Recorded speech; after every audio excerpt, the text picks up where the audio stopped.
thing on the bottom. Thing on the bottom automatically updates what I type. Oh, does it? Okay, because it did not when you started it. Okay, fine. What do you know? I think we're live. No, you've got Who can sound tell? according to that. Yes. Who can tell for sure? Let's see. Did I start up the? Oh, I didn't. I don't care about that. Let us go to Streamlabs chatbot. Okay. I had it running earlier, but I see you disabled I it. restarted everything. Yeah, audio. Greetings all. Yes. Audio get.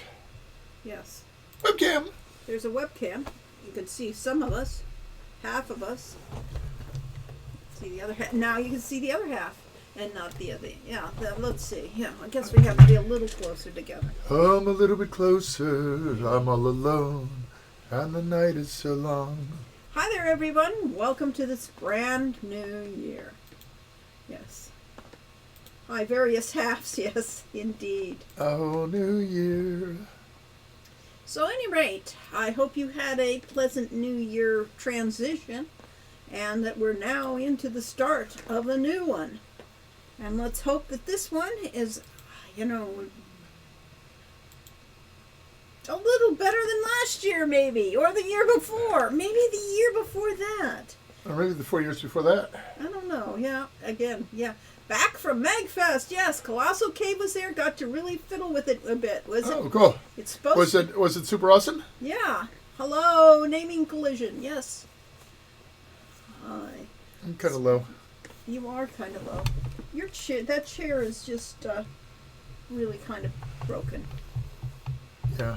It is because you just have you Does can't. yours stay more upright? Mine stays. Well, it's this. It's always this. It doesn't go back further. It doesn't. No. Oh, okay. So there should be a switch to lock There should that. be. But I haven't found one. It was enjoyable. I wasn't expecting super awesome. Aw, well. Aw. Is it reminiscent of the original MS-DOS or CPM experience of Colossal Cave? I'm pretty sure it wasn't anything Or like it. better yet, the teletype experience that I first encountered it. I visited UCLA. I was actually in Westwood, California for a street fair.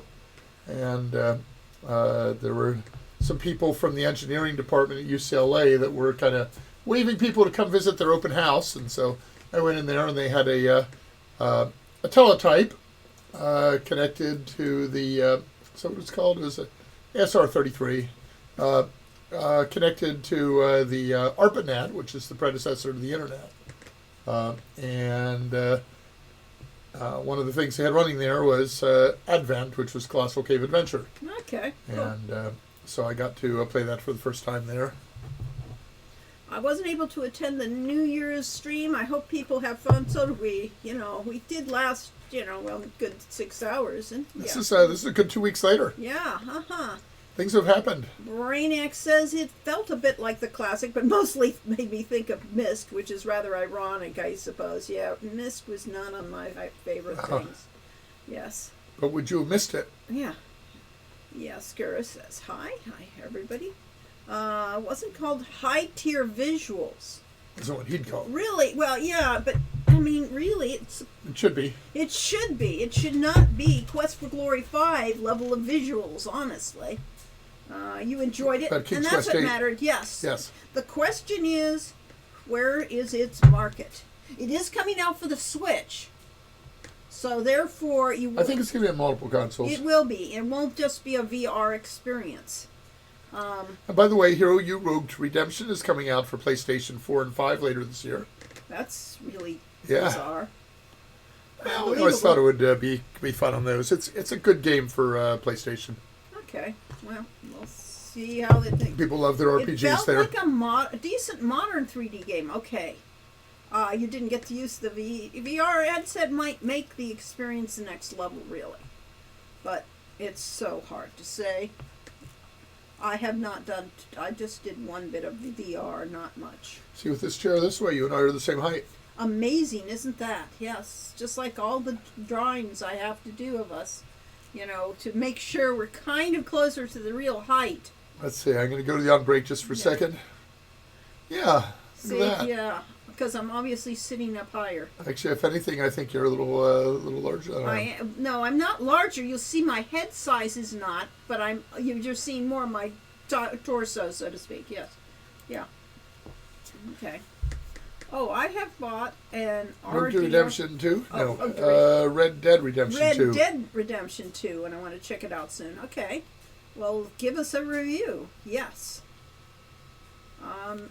We wanted to do a game that was along those lines, as far as I can tell, but we didn't actually get to. Along the lines of Red Dead Redemption? Yeah. What was Red Dead Redemption? I think that's the Western, isn't it? Oh, was it? I was thinking it was, and we were going to do a Western with... Well, we did as a tabletop. We did a fantasy Western for a very short time, like 1 or 2 sessions, I think. Yes. And put vastly more work than was justified by 1 or 2 sessions live. But right, yes. we had fun with it. Yeah, it was good. I thought it would have been great, but we didn't continue. The best thing was a little printed advertisement tidbit that was blatantly modeled after the old gold boxes for I see. Yes. Then again, the gold boxes were kind of the style of the day. Yeah, we were advised that we should not have meeps in Hero Your Road Redemption, since there were meeps in Quest for Glory 1. And thinking back on it in hindsight, that's the silliest thing ever. Yeah.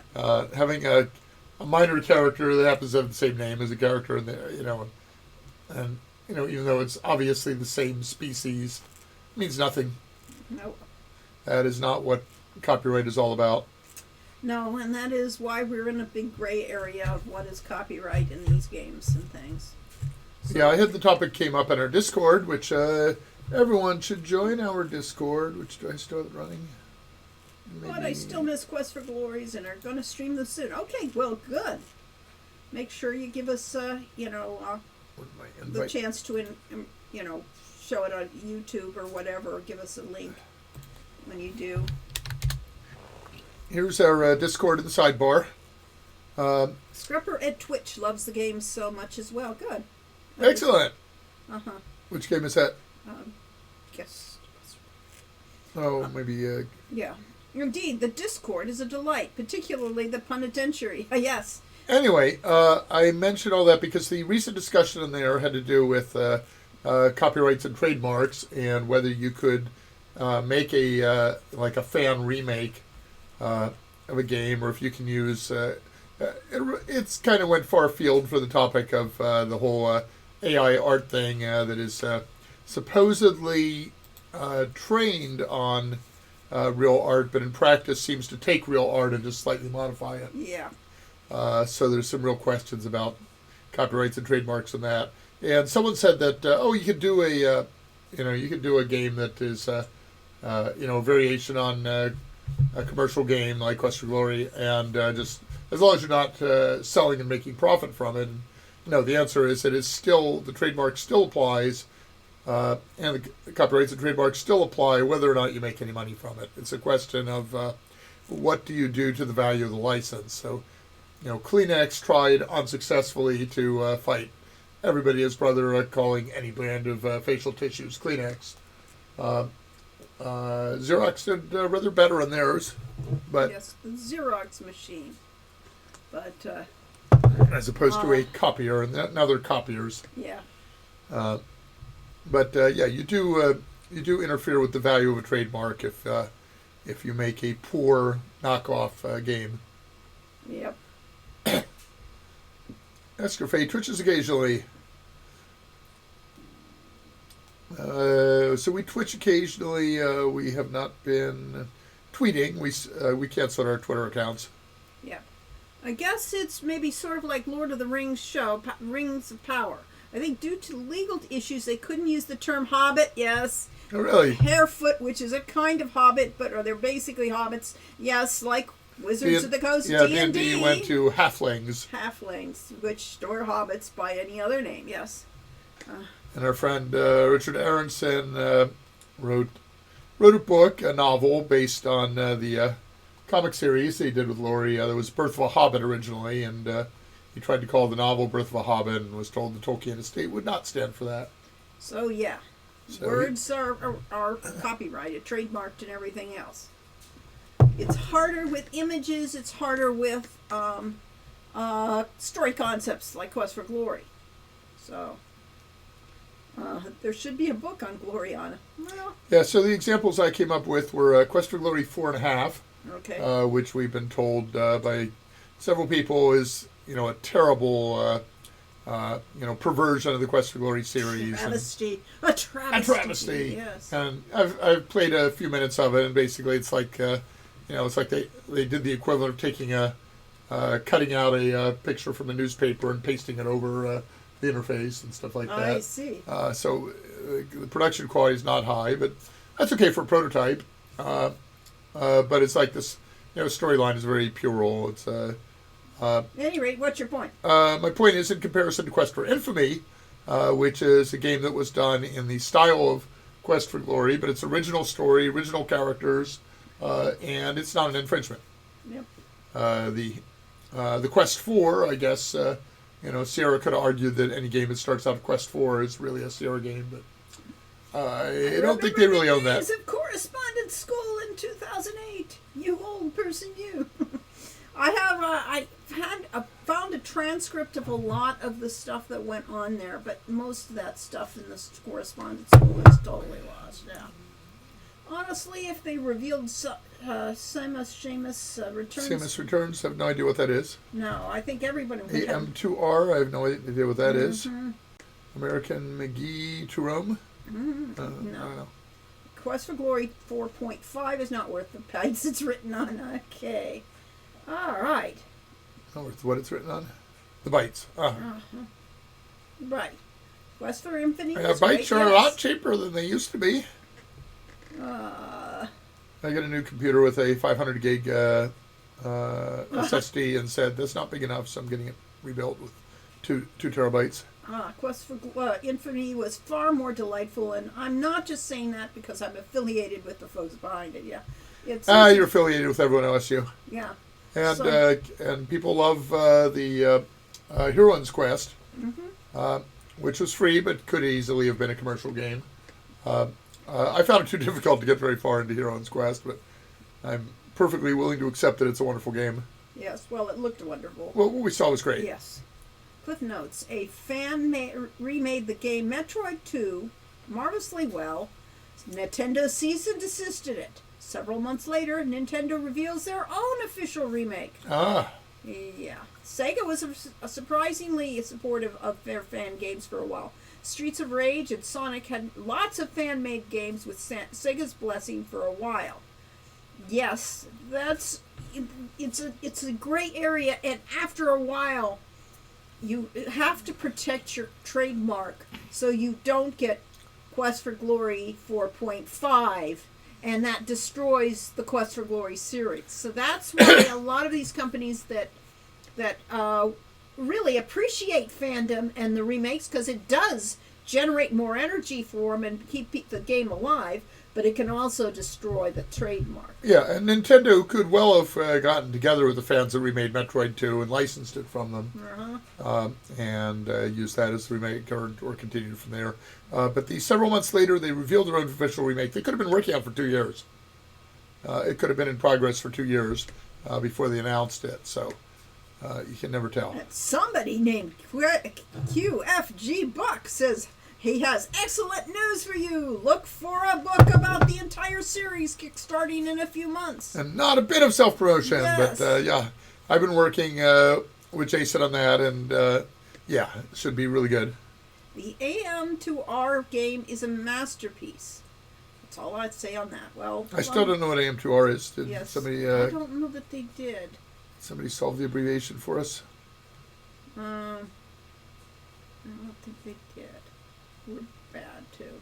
AR is alternate reality. I don't know what AM. And it was to remake a Skyrim mod. Yes, I've seen Skyrim mods actually, but they didn't go very far. Discord for Vampire the Masquerade Redemption mod for Skyrim. Okay. We're already working on it. let's see. Vivendi was also pretty okay with the fan-made Sierra games. I think the happy medium was sitting down and talking with the Silver Lining people and the amicable resolution that they can keep making it, but they can't call it King's Quest. Okay. And that's my usual answer to Another Metroid. Oh, 2 remake. Another Metroid 2 remake. They Okay. didn't say what it was. Okay.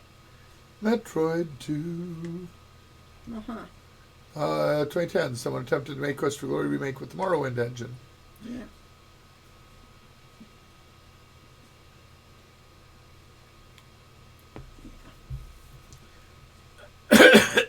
Excuse me. Yep. So. What did you put in that tea? Nothing but tea. Well, chai and half and half. Half and half.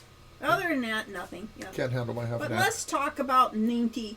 More talk about Transolar. Transolar, yes. That's Transolar. company. Now, if Nintendo wanted to buy Transolar games for reasonable 5.7 100 million or 100 million or so, okay. maybe even 10 million, we'd probably sell out. No problem. No, we wouldn't have a problem. No problem. We have no problem losing all our rights and things like that. It's been done before. Yes. Sell out. Sold price is quite reasonable, yes. It depends on where you're, like I did say that we had sold our soul to the devil when we signed the contract to Sierra. But, You won't care if they love you. It's been done before. Transolar Hero U is on sale on the Nintendo Switch. Damn. See, can't avoid mentioning Nintendo. Yes. I believe that's what the name is. Oh, okay. Are we on sale? Yay. Okay, I wonder how much what we're on sale for. I haven't looked lately. Oh, okay. The Nintendo stuff, basically, Salacia does all of our marketing, so we don't, and, we don't actually go and authorize individual sales and so on. Speaking of which, I think I had some January sales I was supposed to authorize. It's probably too late now. Oh, well. I don't think I've been January's kind of not a good getting day stuff done for a while. For sales anyway. $4 until the 23rd. That's okay. That's like, $4. The price of a latte, you can get our game that took us 5 years and heartache and pain to create. You can get it for the price of... For less than the price of a latte. Less than the price, yes. You can get it for a retro price of a former latte. Yeah, really. Just as long as you don't put... It's the price of a coffee, okay? How about that? There we go. Yeah. Price of a cup of coffee. Maybe if you got just a, Nintendo.com/store/games. I don't know. Games for Nintendo Switch. There we go. Okay. I think I finally managed to find their main page? their website. Yep. Okay. I am in the server, yes. Let's see. Game type. Show more. Role playing. Okay. Xenoblade Chronicles, Fire Emblem Engage at $60 each. Yeah. I am so waiting for part 2 of Hero U. Which reminds me, speaking of game prices, Return to Monkey Island's limited run was announced. $10. Okay. That should be I don't see interesting. Hero U in there. No, you have to, won't find it. It's not on their front page. It's buried deeply, probably. We're probably not a role-playing game in their mind anyway. Stardew Valley? Really? $10. I should buy that. I want to check that out for the Switch, though I'm not sure I'd play it on the Switch. This is just the Switch games? Okay. Adventure. Speaking of game prices, yes, that was what it was. Yeah. Alright, we're neither adventure nor role-playing, apparently. Okay, so we don't belong there. Oh, well. We don't belong now. Maybe we have to turn off role-playing. Maybe you do. And Boom. then you get more. What do you know? Like Return to Monkey Return Island. to Monkey Island, that's an adventure. For $20. Minecraft? Yes. I should let people see what I'm looking at. Oh, you could. I'm just scrolling through You this page scroll here. it because this is fascinating stuff. Miitopia. Opposed to Zootopia. Star Wars The Force Unleashed. Oh boy. So at any rate, Famicom Detective Club. I hope you guys have found some interesting things to play over the Alright, so I don't know how to holidays. find our own game. Yeah. $35 basic on the Switch Xbox. Collector's Edition $90. Ah, okay. I wonder how tricky doing a Switch and other console limited run of Hero U would be. Well, I mean, I don't know. I found a search command. I don't know what limited run actually entails. Hero Road Redemption, it's there. You just can't find it. Switch, yes. You just can't discover it. Okay. $4, marked down from 20. Yeah. That's quite a discount. 80% off. This will be sent to your system automatically after purchase, assuming your system is connected. Heck, I'd buy that game for that price. Maybe I should. Well, you could. But do probably we have to, have like, it on log the in. Switch? Pretty sure, maybe. I don't know. I think we do. Okay. All right. Well, I had a pre-release copy on the Switch Yeah. Dev system. Right, but you may not have the real thing. Yeah. There's the connection. Thank you, Asian. So yeah, you too can own your Switch version of Hero U Road to Redemption for next to nothing. You don't want to sign in with the thing going. Apparently, You don't have for an existing account. users. You don't have. Oh, I do. Oh, okay. I have an account. Good thing they blanked out the Password, of course. password. They do. They always do. Well, I don't want that. When I'm working on the computer, I would like to see what password they're actually using for these things. So I try not to. Love the art direction of Hero U. Thank you. I'm really glad. We liked the art direction. I mean, mostly it was. Yeah. It wound up being mostly me at the end, but I mean, we went through a lot of different styles to come up with that. Believe me. It says already downloaded. Oh, okay, fine. So you do have it. Good. Darn, I was going to buy a copy. Oh well. Yes. That is a bargain. If you have a Switch, you got to own it. It was like 3 years of trying to come up with the art style finally cemented down, and probably mostly just 2.5. But once we got it there, I was really happy because it was a style I really liked. And I mean, we had a couple of great 3D artists that translated JP's art style to 3D, and it really worked. Especially for like the catacombs and the sea caves. Yeah. I'm taller now. Yes, you are, and you're also larger. Larger, taller. Yes. Yeah. Okay, well, I remember in the beginning of Hero U during Kickstarter, there was a very different art style. Exactly. Well, it was a different vision. It was a different game. So what happened was Andrew Golding approached us and said, "Have you seen this Double Fine Adventure thing on Kickstarter? Let's make a game together." Mm-hmm. And his game was the game that we really admired was MacGuffin's Curse. So he had done 2 games. He did Jolly Rover, which was an adventure style which game. is a straight adventure game, and with dogs as the characters. It was basically Secret of Monkey Island with dogs. Yeah. And then he done this thing called MacGuffin's Curse. That was a top-down exploded view, and we should find that. Yes, because I wonder if it's on the Switch. Maybe it is. Who knows? Let's it was see. a really good game. We really enjoyed it. Its style was very different, though. No results. Oh, there it is. There we go. Okay, so we'll go to MacGuffin's Curse. Okay, so here we are on our desktop. MacGuffin's Curse is a game by Brawsome, which is Andrew Golding's company down in You can probably Australia. show the picture of the actual style of the game. It's not on sale for $4. Although those are just the cutscenes. Here's the actual game. Yeah, there's what the game looks like. And it's a top-down with kind of like paper cutout characters and exploded out walls. And you basically did a lot of puzzle solving, and we thought that's a great game. We'd really like to do something with a Quest for Glory kind of thing to it. And so therefore, we were going to do this, and this is what and it would be fast and simple, we thought. Yeah, and my tagline for it was basically a roguelike with story. Yes.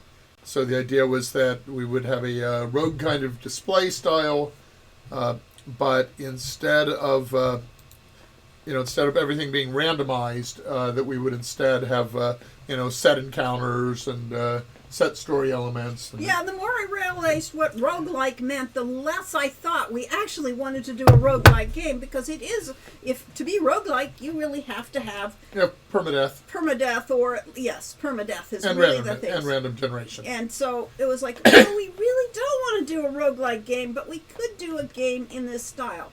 So that's what we initially proposed, and we're actually going with Kickstarter. So why did it change? Two things. One was that the fans in Kickstarter said, well, this stuff's kind of cool, but what we really want to see is something that looks like Quest for Glory. In fact, we'd like to have you do another Quest for Glory.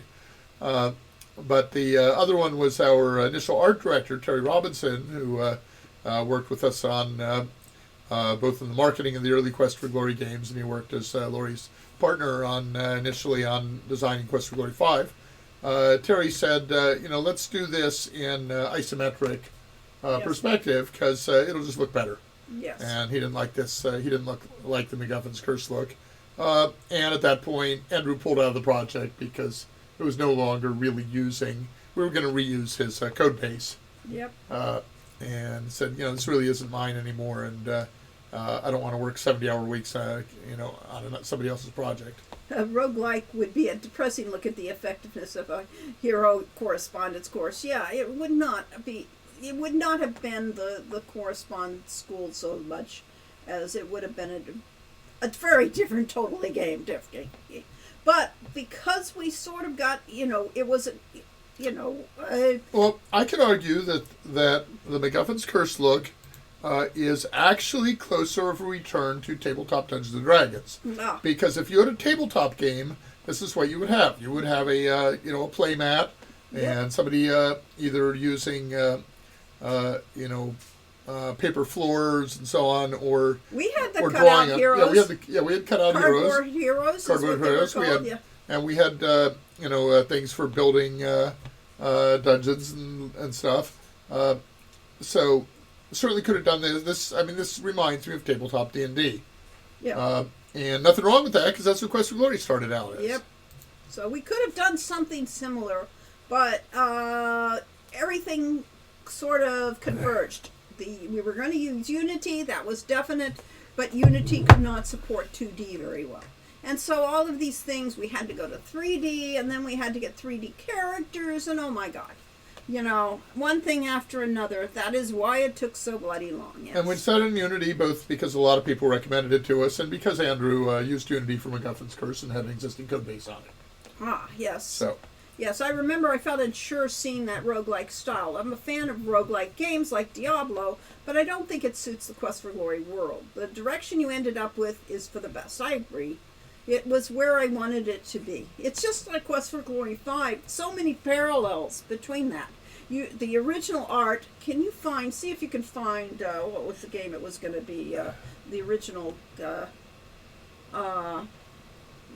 game that Sierra had, the role-playing game that was... Return Condor? No, the one that we were brought in to the Realm? The Realm. Find the Realm graphics. See if you can find them up there. The Realm. I don't know. Hard to say.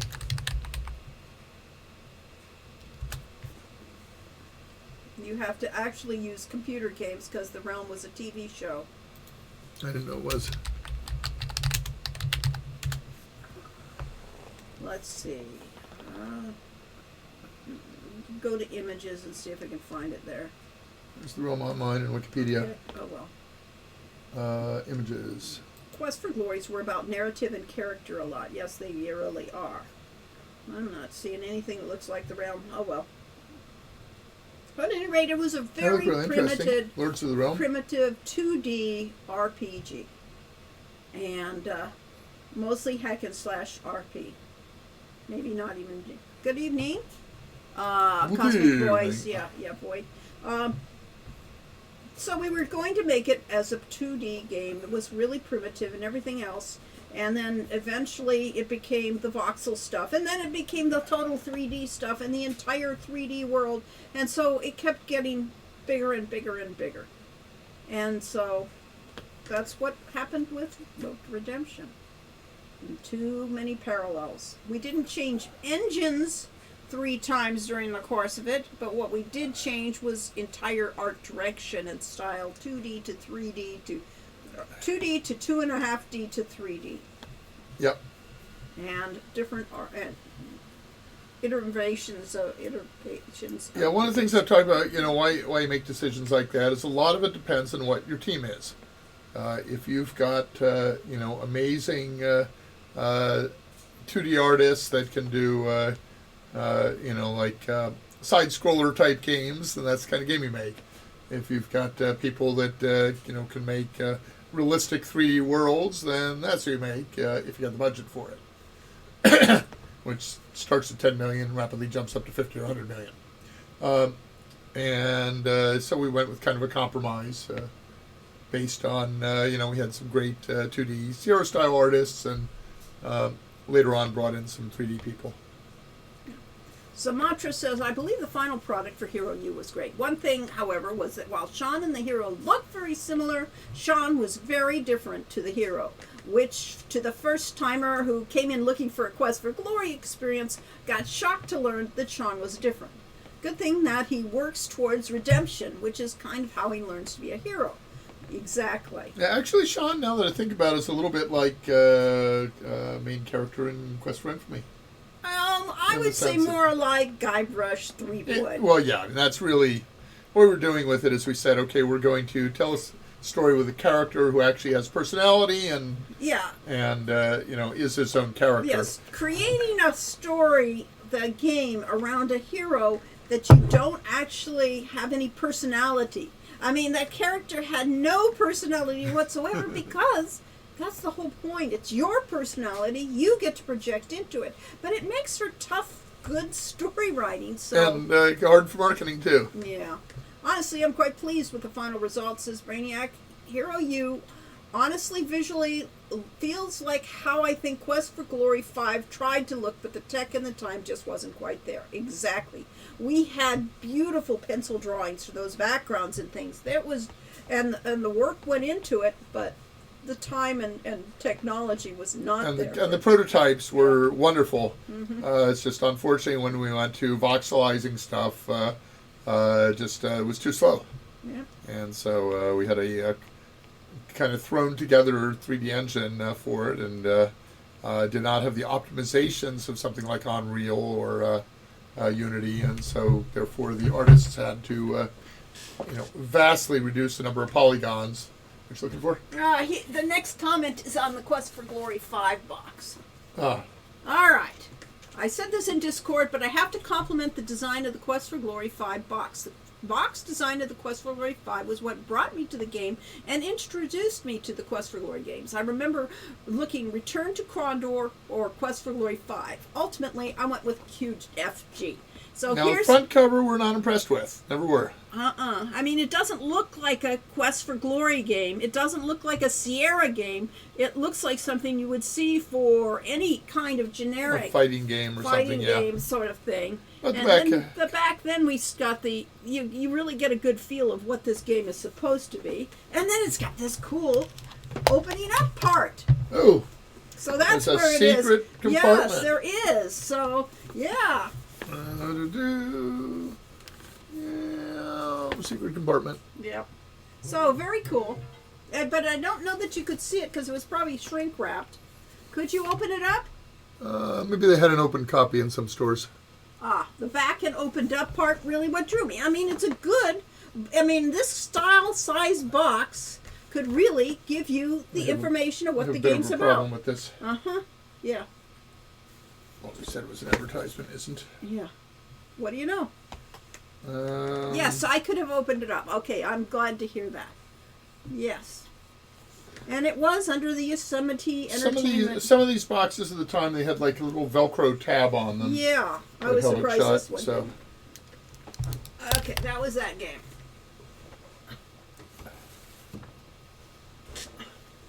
Oh, Quest for Glory 5 released in the hero shooting the spell at Cerberus was what really drew me. Cool. I have it all on GOG. Yes. Which, of course, makes it look like an action game, which kind of Quest for Glory 5 is an action game. It's more of than... And in a sense, all the Quest for Glory games are action games because they're real-time combat. I remember looking at the box at Fry's, yes, with my brother and wishing we could convince our parents to buy it, yes. We were heavily inspired by Dungeon Master, which, had the tension of, you're moving along through this dungeon, all of a sudden a monster will come out around the corner at you. Terrify us as we played it in the semi-dark with a friend of ours. Lori and Kenita yelling instructions to me as the keyboard jockey. Yep. Or the mouse jockey. Yes, because it would really react to that. It was really, the monster's coming, all of a sudden it's there. You would stop Oh my God! it. Yeah, yeah. So I wanted that kind Kill of it with excitement, fire! those feelings, yeah. But I do like the front image somewhat as well. I found the minimalism fascinating, and the hero with the dragon reflected in the sword was rather intimidating, which also piqued my interest. There's a dragon reflected in that sword? Yes, there is, Corey. I didn't notice it. I know, but I it's there. thought it was translucent and the hero was showing through the sword. I see. Let's take a look at it again. That's a dragon there you're seeing reflected in the sword. Oh. And there it says free with the realm. The Realm! Indeed. You could get the Realm 30-day membership. Yes, the game that this should have been. Because they wanted us to make that as a Quest for Glory, the realm. And it might have taken us less time than we It would spent on have Quest taken for a Glory hell of a 5. lot less time, but oh well.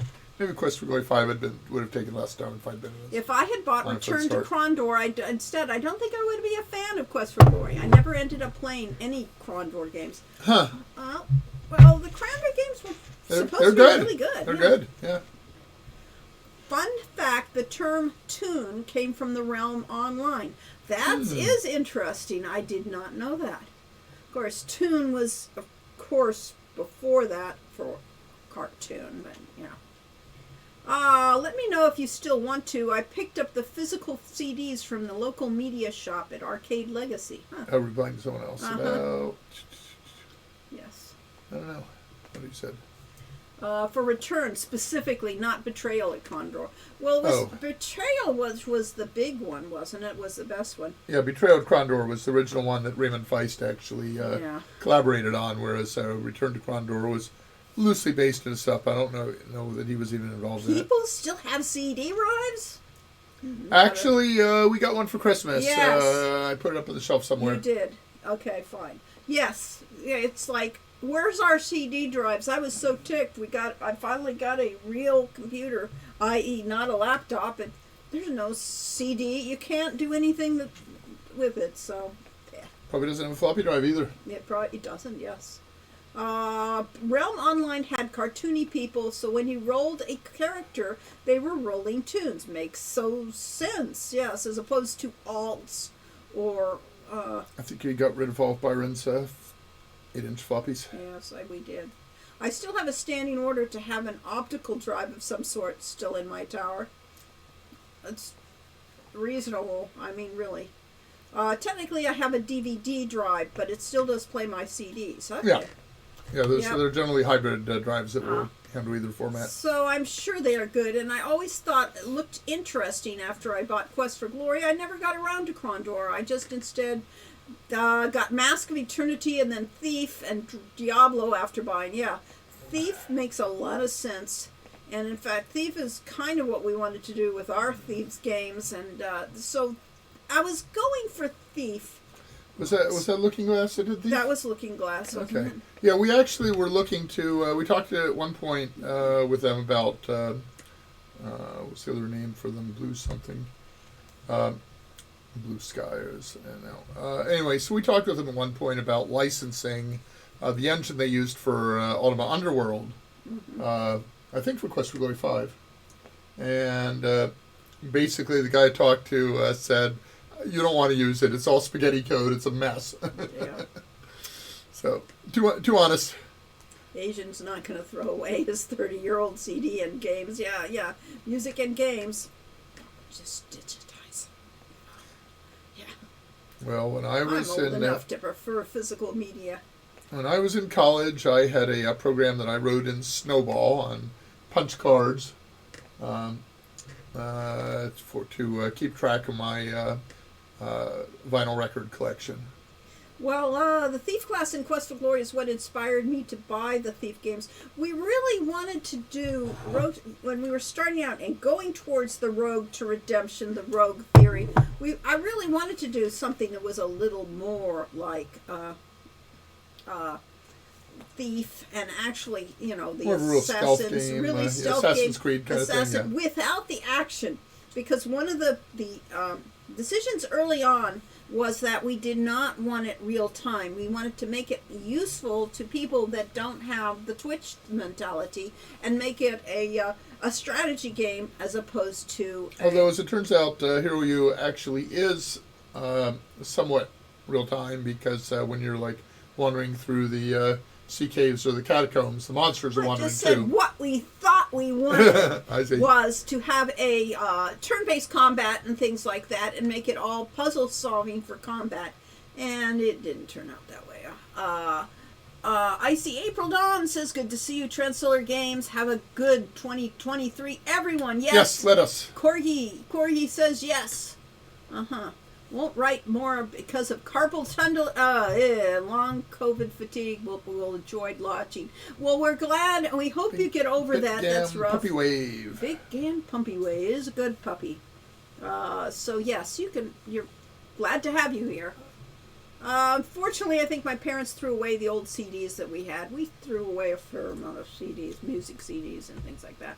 Yeah, I threw away. We gave a lot of games to one of the local libraries at one point. Yeah. Lori made me do it. I really loved your puzzles in Dr. Brain and Erasmus's mazes and etc. Well, thank you. Yeah. Those were hard to come up with. Oh, I keep telling people, ideas are trivial. Ideas don't mean, but at some point you actually have to come up with something that you can actually make into a game. And my original thought for Dr. Brain was pull some stuff out of puzzle magazines and discover those things just don't work on a computer. They're not fun. Asian says, I think the happy medium for real time and turn based is a space bar to pause and issue command. I think the idea of a space bar pausing is a great idea and not one we knew of. I've never thought of that. Mm-hmm. You could hit the pace and suddenly there's no real time. Well, it actually works in Sierra games, because in Sierra, in the original parser-based games, hitting the space bar brings up the command line. And freezes the game. And freezes the game. But we didn't have that in our game. So we had it in Heroes Quest. We didn't have it in Road to Redemption, which did have real-time passing. If you sat there and waited in the game, time was passing. Yeah, you could bring it up I think you could escape and that would pause it. Yeah. From a documentary I watched, the Thief game was originally about an evil King Arthur you have to start. No, that's really okay. I had not heard that story. Not only do I still have my original CD of things, I have original booklets and boxes. Even box design got complex and interesting over time. Well, there are some great boxes out there in the heyday of games. You have to, I don't think we've got it anymore, but the Day of the Tentacle. Yeah, Day of the Tentacle was so great, creative. and it's a triangular was box. very hard to sell, though. The stores complained about it. And so, therefore, we wound up going more and more normal as things go. Yeah, if you've got less creativity. Yeah, if you have a table display for something like Day of the Tentacle, great. But after the initial promotion period, you're not going to keep the table out there. It takes up too much space in the store. I learned to type fast because AGI did not pause. Yeah. Oh, yes. Welcome to sunny California here in... Yeah, we have a storm going on outside. Yeah. It never rains in California, but boy, don't they warn you. It pours. It is pouring now. Maybe we'll suddenly disappear when we lose power. Maybe, but probably not. We're in a good position here. We've been having some blown circuit breakers lately, as my mom likes it super hot in her room, and if we turn it up much above 72, get up to like 74, it starts blowing circuit breakers. Yes. Let's see. Quest for Glory got me into watching TOS. The original series? Yeah, the original series. Star Trek. Probably be like Star Trek. And Monty Python. Yeah, Star Trek. The original series. Yeah, we watched it. I watched it go up. Yeah, that was my father was a science fiction fan in the pulp era, and he lived in New York City at the same time as Isaac Asimov did, and got all the analog and. What's Analog original? Analog was one of them. The fantasy and science fictions, the various, the earlier magazines. Galaxy was one magazine, and has worked in his stepfather's convenience store, and so they always got in the new magazines. First thing my father did, supposedly helping on the store, was to read the new pulp magazines before people bought them. Yeah. So now I am geek educated, yes. As a kid, I wrote a letter to Isaac Asimov once. I had his address from the Mensa directory, and he sent me back a very nice letter, even though or he sent me back the postcard. That was very sweet. Didn't have to do that, but I had started writing a letter to him. My mom mailed it off before it was finished, and without an open envelope. Oh, well. Mask of Eternity box was pretty cool. Diablo box, pretty insane as well. I don't think I've seen the Diablo box. What was the other things that were cool? There were some really nice ones at that time. But then, again, game company, I mean, everything was sold out of the stores. And so, therefore, boxes had to fit on the shelf or had to have an end cap and all this sort of thing if you wanted to sell a game. So I had a classmate in 7th grade, I think it was, who was reading Lord of the Rings in class and convinced me to give it a try. And I didn't know there was a prequel called The Hobbit, and so I read Lord of the Rings without reading The Hobbit first. But that was typical of me. I always read a series of books out of order and stuff like that. So. And Marty Moinkler says, is it true? Marty Moinklers was Quest for Glory 5 was going to be multiplayer. That's why. Yeah, the original prototype. Yeah, so that was inspired by the Realm. It was going to be of the Realm, and the Realm was multiplayer in theory. It looked like it wasn't, but and so therefore it was going to be a multiplayer game. And then as reality started to impinge on things, we said, okay, we will make it a 3-hero game. You know, you could play any of these heroes to do the same thing. And that was Elsa and the hero, and Magnum Opus, I believe, was our third character. And then we discovered that the Realm wasn't set up to make a Quest for Glory 5 game. And then after that, we were going to make a 3D game with the 3 things, and that was the voxel system. But while they were developing it, I said I wanted to get it more into a Quest for Glory game, so I started to create the single-player version of the game. And that's what it became, honestly. Subscribed at Tier 1 for 6 months. Yes, thank you, Jacobine. Yes. Yeah, so the whole Quest for Glory 5 thing, I mean, the multiplayer game would have been great, but it would have required a lot more time and resources than we had.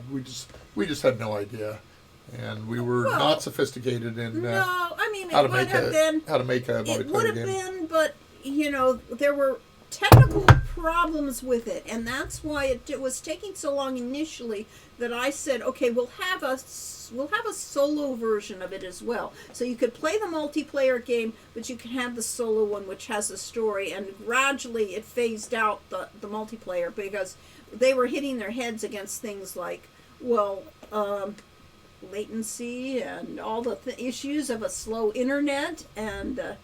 Yeah, pre-Imagination Network, prior to the Sierra Network, one of our co-workers, Warren Schrader, was working on prototypes for it, and he was looking into making just a 2-player tank game where you could maneuver around and fire at the other player. And he talked about the problems is that at that point the latency might be 2 seconds.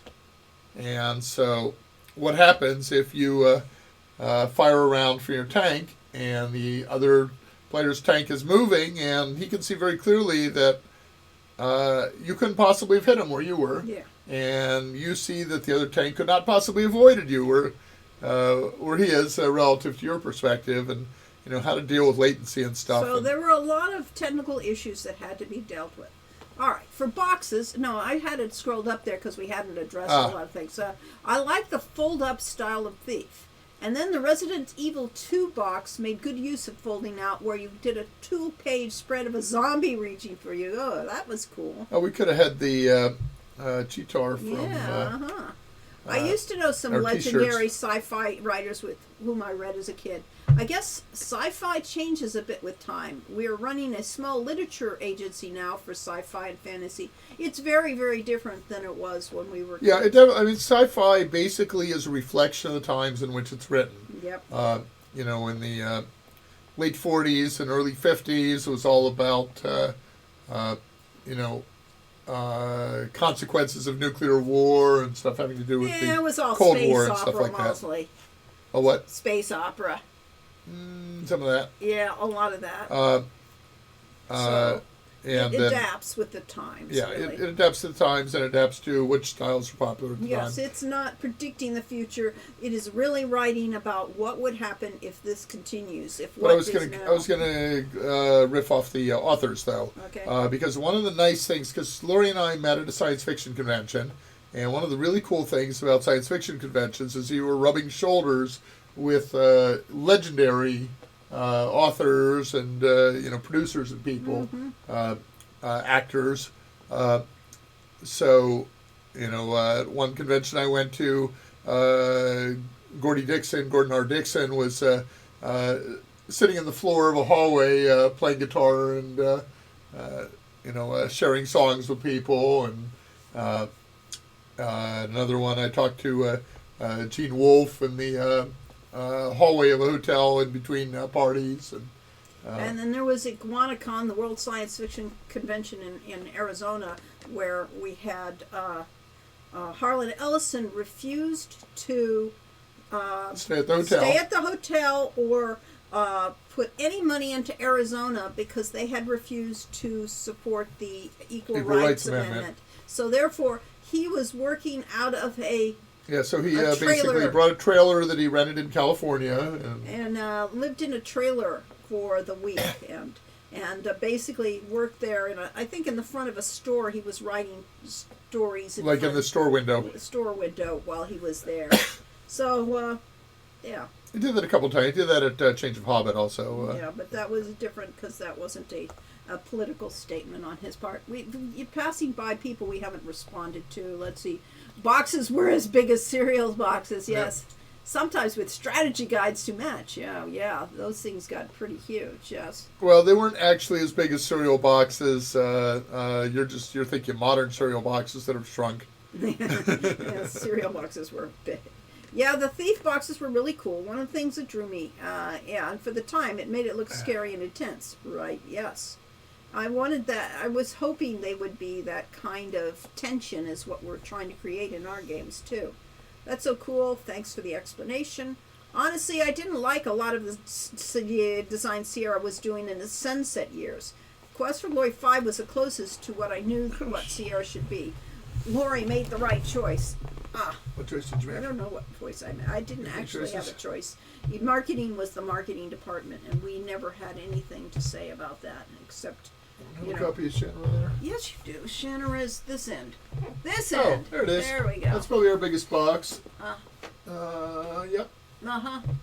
This is our biggest box for Shannara. And the reason this box is so big is because they included the Sword of Shannara. It did. They In the book. the They entire had the book. complete paperback copy of the Sword of Shannara. And other than that, there's the game. Book, game. Yeah. So they could have had a little nothing for this. Was there not a manual? I thought we had a I manual. thought we had a manual. Might be missing too. it. Oh, yeah, we did have a printed manual. Yeah, it may have got misplaced. Yep. Oh well. Lost our resale value. All right. And was before netcode was really dialed in. No stuff like rollbacks or anything. It was just blasting UDP pockets and hoping things didn't desync. Oh, yeah, on dial-up. Yes, exactly. Looking at the Return to Krondor box on Google. Yes, Quest for Glory 5 box was way better. I can see why I got the Quest for Glory 5 box instead. Lol. I'm sure Return to Krondor was great, but the box design was in comparison to 5. Well, that's good to know. Thank you, Buck Rogers, for subscribing for 20 months. That's really good. Looking at the, let's see, two. Have you seen? I lost the it. Shannara show. No, we did not actually get to see it. We were aware of it. We knew about it, of but course. we did not actually see it because we don't actually watch television on. Yes, if it's That's really walking the walk. I don't know. Is that including the book? I don't know. Okay, yeah, go ahead. Go finish it. No. I just had a thing that made me sneer involving a coworker who was the most vocal person during the whole COVID situation. You might want to pre-read these before you read them out loud, just in case there's something inappropriate. Oh, okay. Well, we had a holiday company team dinner, and the guy chose Fogo de Chao. What? I'm sorry, I don't have the references to this at all. Aren't they the face of PPP abuse? He just shrugged and went with Fogo. What a way to make a stand. Okay, I don't know anything Yes, about Fogo de Chao. That's new to me. Fogo de Chao. A few of the Agatha Christie titles Odd Games made did the same. I got my own copy of Then There Were None and Murder on the Oriental Express. I didn't even know there was Agatha Christie games. I missed that altogether. Yep. There were some adventure games that that I found randomly on shelves, and actually got a couple of that we thought of as kind of minor, anything that wasn't Sierra Lucas.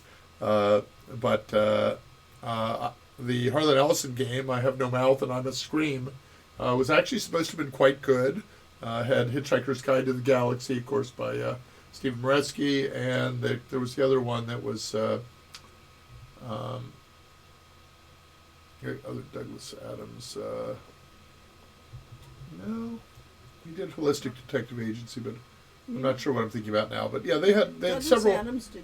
I'm maybe not thinking of this. There were several games based on literature that were straight like text adventure games or minimal. Oh, I had a game based on Roger Zelazny's Ember. Maretsky is Maretsky. Oh. Steve Maretsky. Yes. He did Hitchhiker's Guide to the Galaxy. He did quite a few very funny games. Fogo de Chao is a... okay, thank you. Fogo de Chao. Texas de Brazil. Yeah, okay, thank you. I didn't have the references. I think they are doing the... never mind, we don't have the references. But yeah, there's a category of Brazilian restaurant that is really heavy meat. That just keeps bringing you more and more... Charcuterie, that sort of thing. No, not charcuterie. That's huge cuts of meat, constantly bringing you more. Yeah, I know. Into there. We went to one of those. They are... What are those restaurants called?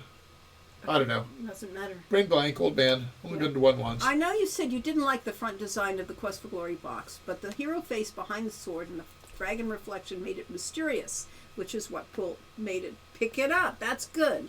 Where with Frondor, it's just some messed up looking dude that was uninteresting. Shame. Well, with Shannara... we didn't like our Shannara cover either. We didn't like the Shannara cover either. And we had a famous artist... I mean, the Quest for Glory is iconic, and it's stark. It just doesn't quite give me... Was that Boris Vallejo that did our cover for Yes, Shannara? yes, it was.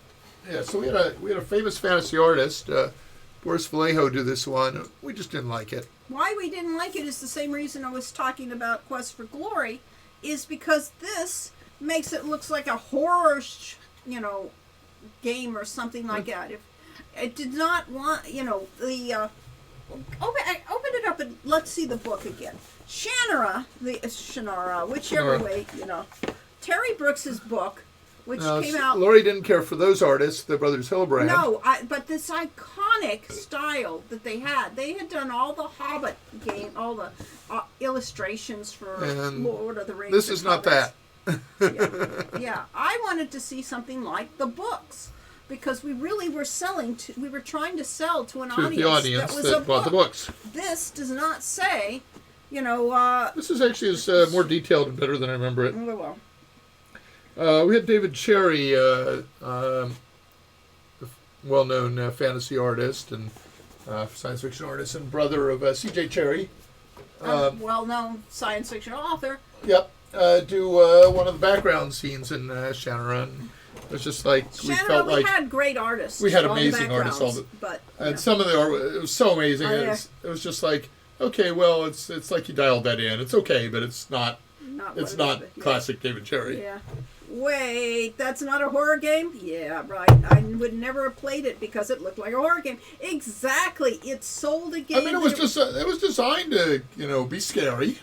Yeah, but it wasn't. I mean, we were told no humor. Yeah, but we were trying to. It was. We had a whole. We had a lot of problem with the marketing department at Shanner. I mean, behind Shanner and Legend Entertainment. Let's just put it that way. Yes. Yes. But yeah, we had tried to get marketing departments of game companies don't listen to their designers very much. Maybe they were trying to attract a different kind of crowd. It would be nice to attract the crowd that you're selling to. That's the only thing. Yes. Yeah, if you're doing a licensed work, you have to assume that most of the people that are going to buy your game are going to... It's a licensed work by the publishing company that did Shannara had bought Legend Entertainment at that point. Or we're in the process of it at the time, yeah. Well, no, because by the time the game came out, they owned it, yes. Right, but they were talking about it. That's how they got the license to Shannara. So they had already had, the company was taking them over. So you'd think they would want to do crossover marketing and...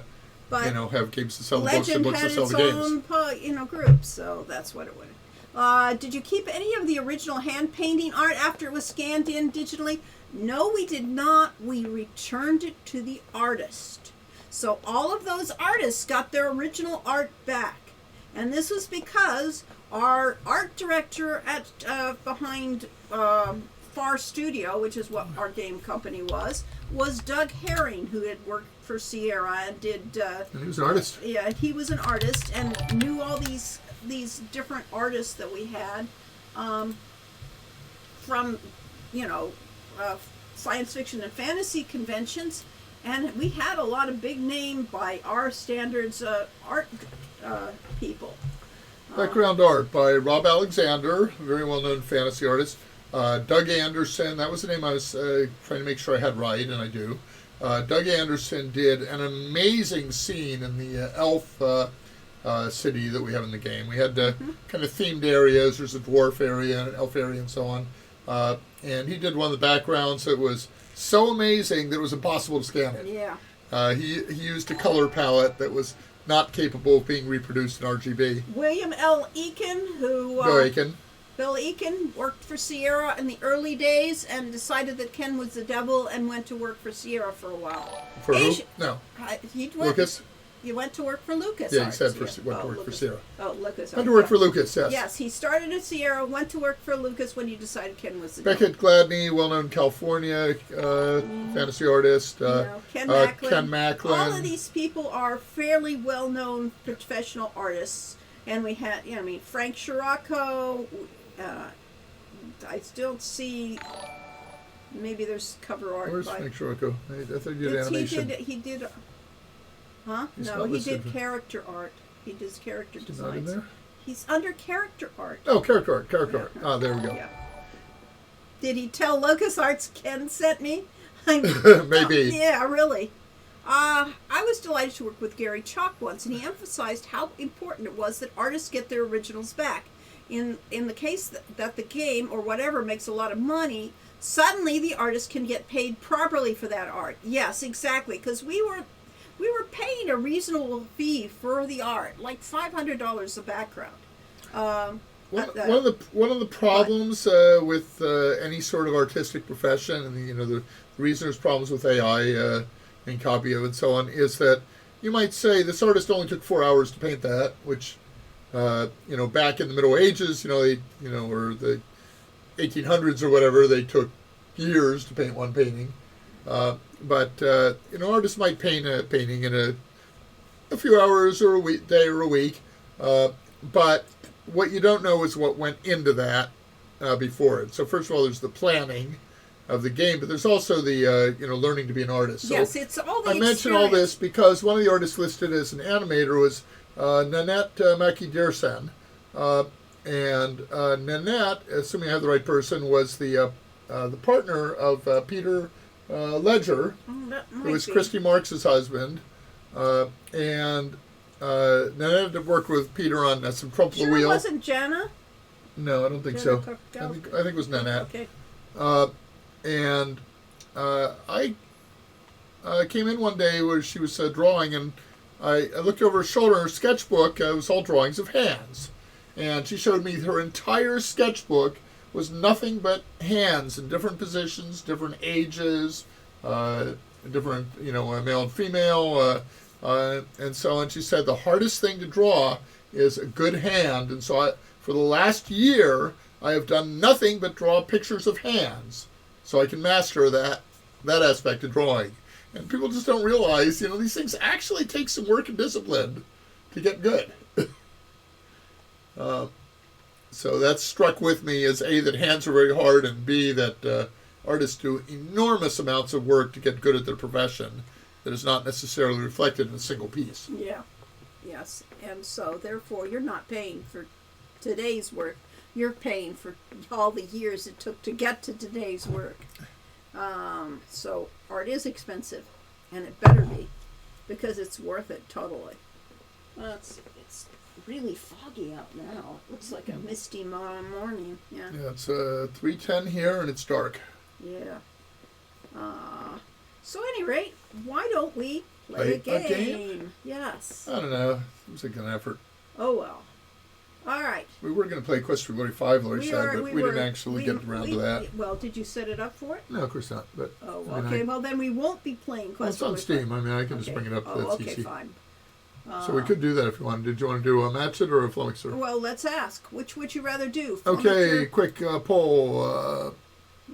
Which is why someone, e.g. a plumber, can charge so much for their hourly rate. You want the person handling your plumbing to have years of experience, and after all, you want them to actually know what they're doing? Yeah, pretty much. Next game. Option. Nada. Okay. That's an option. Quest for Glory 5. Yeah, that needs to be on there too, because we can do that. All right. What is it called? It's called Magic. Match It. Match It. Yep. And then. Given, of course, that we're already an hour and 12 minutes into this. I know, but we'll just be playing. Okay, allow multi-voting. There we go. I actually had wanted to talk about Erasmus and the Erasmus in Quest for Glory 5.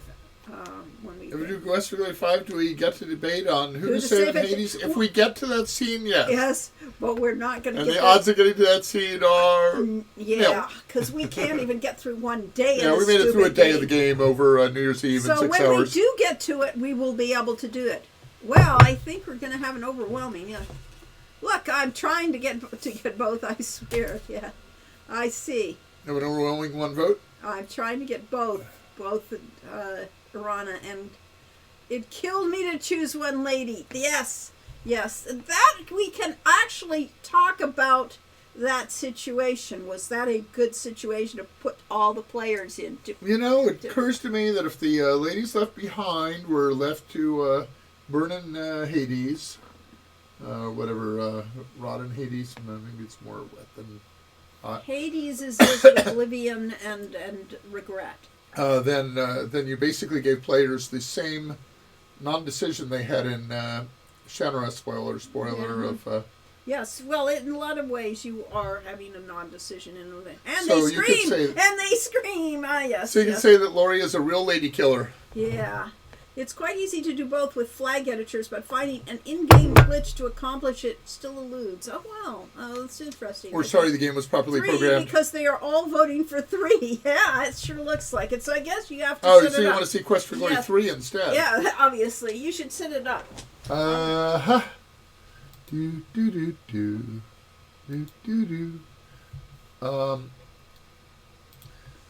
Meanwhile...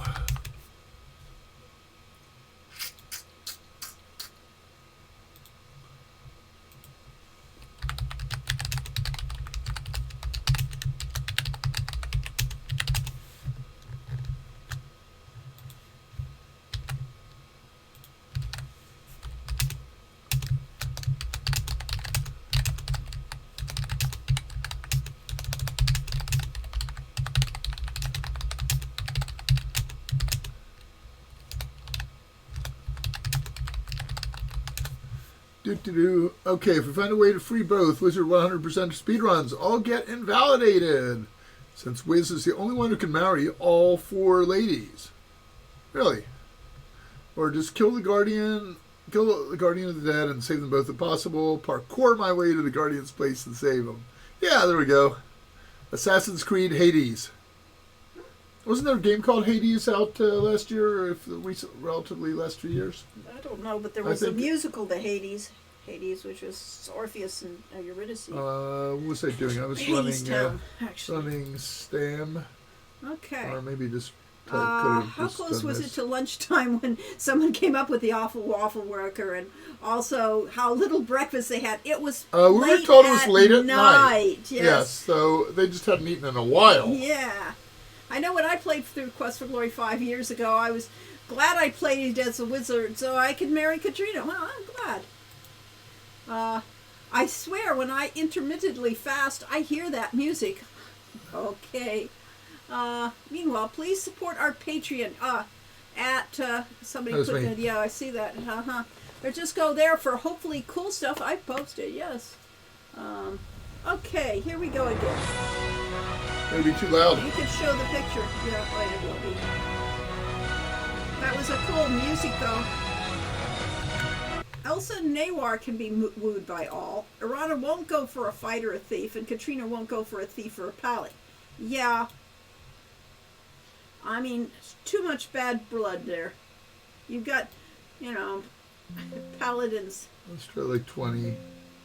Paladins are always out to get you. All right, how's that volume? You guys hear the game and us as well?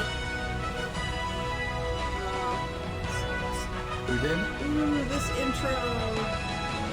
Do you want to play the intro again? We did it last time. I waste time.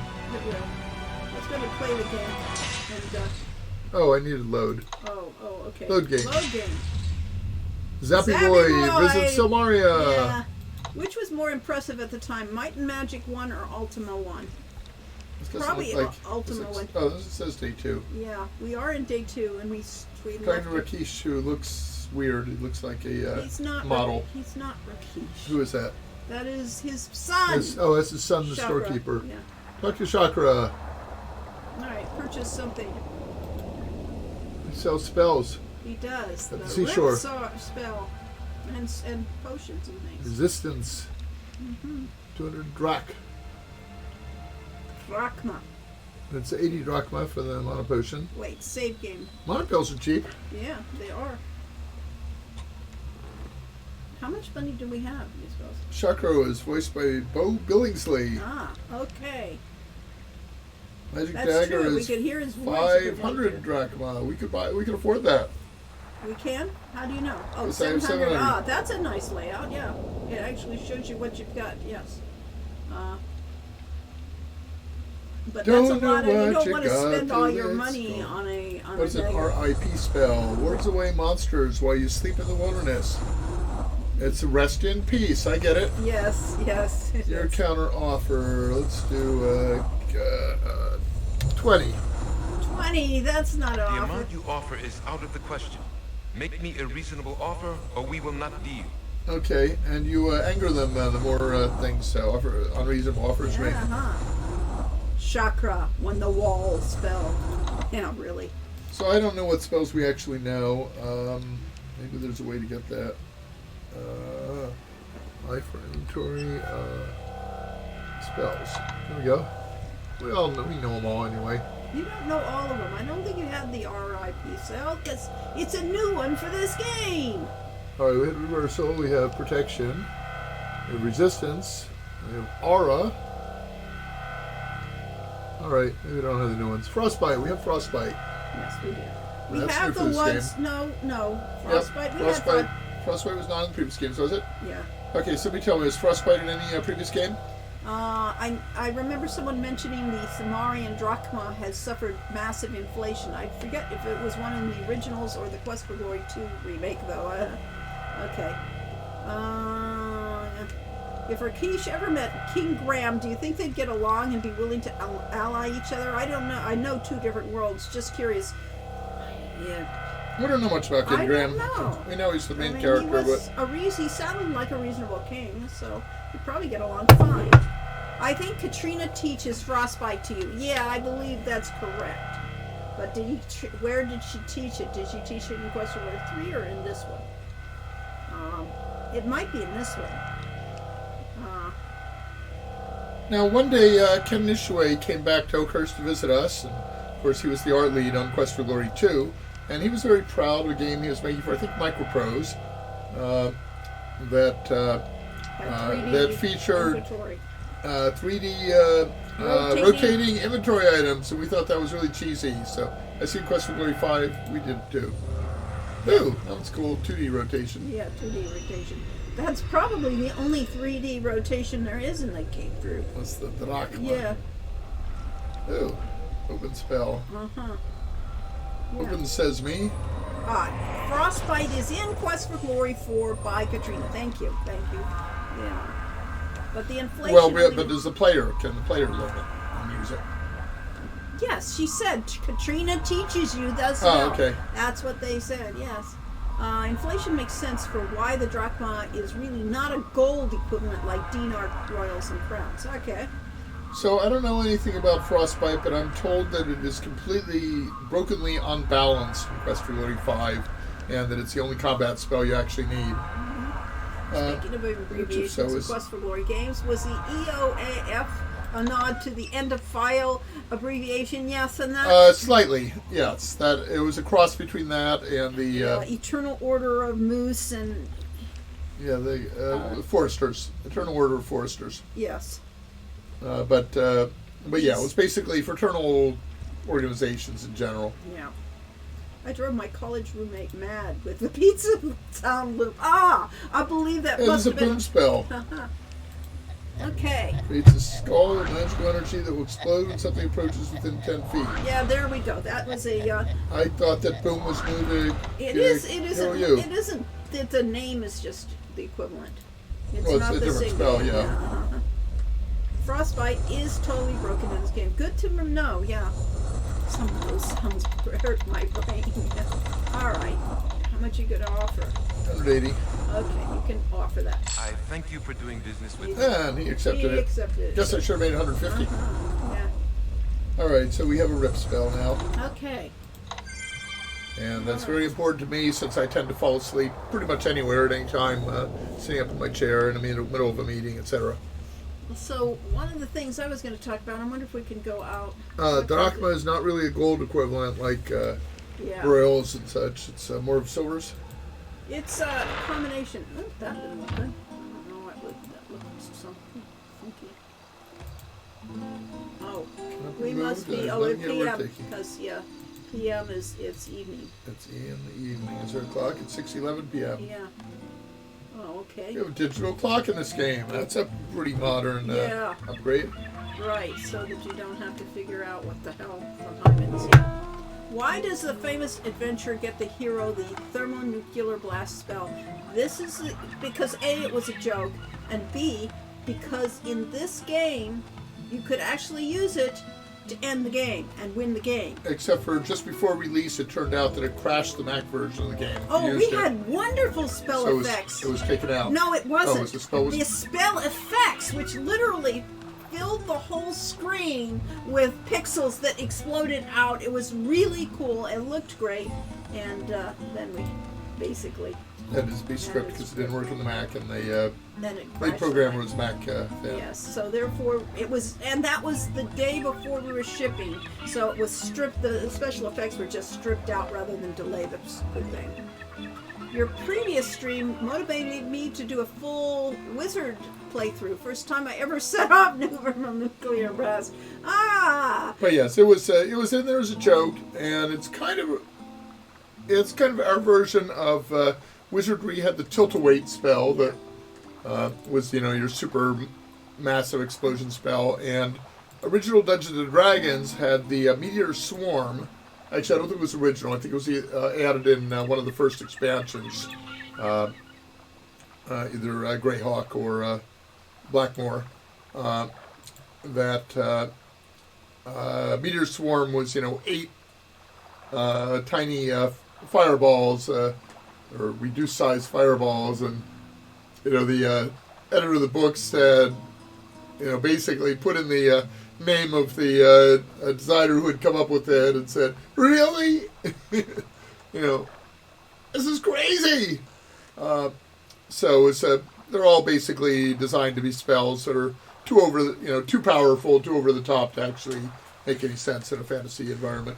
But plus, we did say, it was sort of an object lesson. You can't win if you go nuclear, but you can, but oh well, it's a joke. It is a joke. I remember when I first tried the thermonuclear blast, I had to replace my monitor, my bedroom wall, the lamppost. We'll probably get a lawsuit for that. And the cockroach running down the sidewalk at the time was all right, though. Well, yeah, but he was running away. There you go. You actually managed to get rid of it. So, So the Bible had something like, what would profit a man to gain the world if he loses his own soul? And so our version of that is, what would profit a hero to save the world if he blows it up. If he blows it up in the process. Yeah, blows himself up and everything. Well, no, you blow up the whole city. Yeah. Okay, but. For sailing a boat. Yeah, and I tried to steal the boat in a sense. Given your previous experience with boats, you're not sure you could sell a boat that won't float in your bathtub. After all, your bathtub boat always capsized. A memory from Lori's childhood. I don't know. Or mine. Or mine, or whoever wrote that line. Yes, exactly. And here, these are a little, it was a good excuse to get a new PC. Yeah, really. Well, that was a dead PC. I'm doing that currently because I can't play World of Warcraft anymore. My dragon riding sort of jitters in mid-flight and makes me seasick, so I had to get a new computer that I can have smooth dragon riding on. All right. We can talk to No Man. What's the word, lovebird? Shall we wing it before we take a turn for the worst? This chick's crowing bold. So when do we flock together? I'd love to cock-a-doodle-do it with you. Oh, my. Yeah. Hey, you better watch your weight. You eat too much. You should be going on a diet. I guess we've eaten. Sexual harassment. Yes. That's a really nice fireplace. I didn't like the way the fireplaces came out in Hero U. No, I didn't, but this looks good. Yeah. Mm-hmm. Having to learn not to get burned. This pyre is dire. Yes. Pine Bones has made a mortal enemy with me. Anne, are you calling us fat after sexually harassing us? Yeah, really. How dare she? Is it really sexual harassment if you want it? Let's see. Still. She's plumper than the hero. I know hey, she you is. better watch your Yeah, weight. I guess we did eat eat. too Okay, much. so that's the line. You should be if going we've on a already diet. eaten. And she's not going to feed us. Gnomes are plump. No, that's just it. Okay, so we don't get to eat. We've already done everything, so I was going to go see if we could talk to... Oh, it's gotten dark now. It's 7:35. There's a Depression era song called One Meatball, in which the guy goes into a restaurant and tries to get spaghetti and meatballs, but with his little money he has, all he can afford is one meatball. Okay. It's a song. Okay. It's a song. I'd love to eat about 15 tacos in Hades after running out of stamina. Okay. You had to eat them. Okay. Didn't have to eat. I Okay. didn't know we had tacos. Taco of the town. No man sexually harasses heroes. Someone said Larry Laffer to her so he could get some action. She has taste. Yeah, really. Yeah, she's going for the hero. What do you say? All right. Well, let's see if we can get out this gate. Yeah, we can. Portcullis open. He said in the docks you can dive in the ocean. That area doesn't seem to have any use to any of the quest. Just have to be there. I guess. Or just there to be there. Could be. There's a lot of, the developers were trying to build this as a simulation. right. But, Always a fawn of innkeepers with gags on their day-to-day meals, such as garlic on everything in Quest for Glory 4 and No Man's Clumsy Stories. Yes, well. Oh, yeah, we can. Yes. Push the lever to release the windmill gears from the drive shaft. Why do you do that?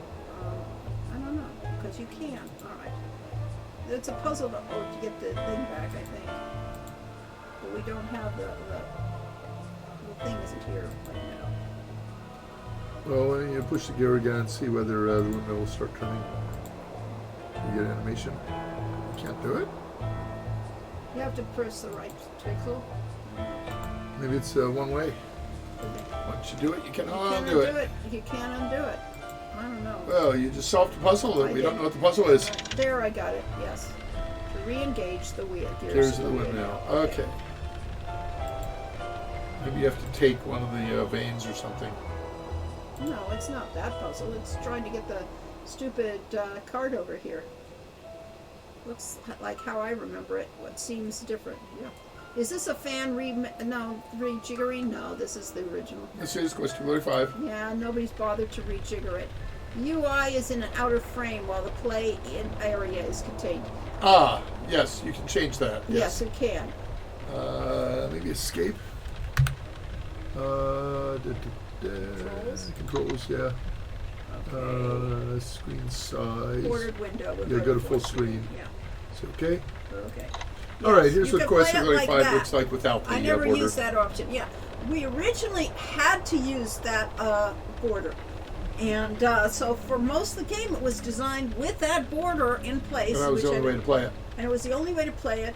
And then, like 3 months before the game was supposed to ship, suddenly our lead programmer said, "Oh yeah, we can easily get rid of the border."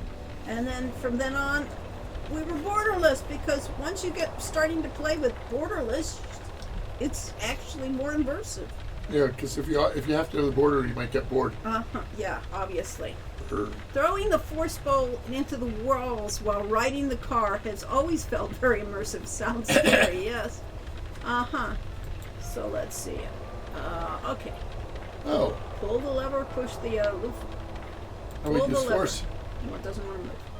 Push the lever. Seems to be stuck firmly. Use force on the... With a surge of strength, you force the lever to move. Unfortunately, you feel a snap.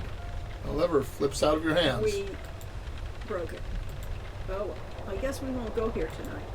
Maybe you better get out of that area before the watchman comes by. How many hordes would the Mongols horde if the Mongol horde got bored? We're talking Hearthstone boards or Yeah, chess boards? chess boards, clearly.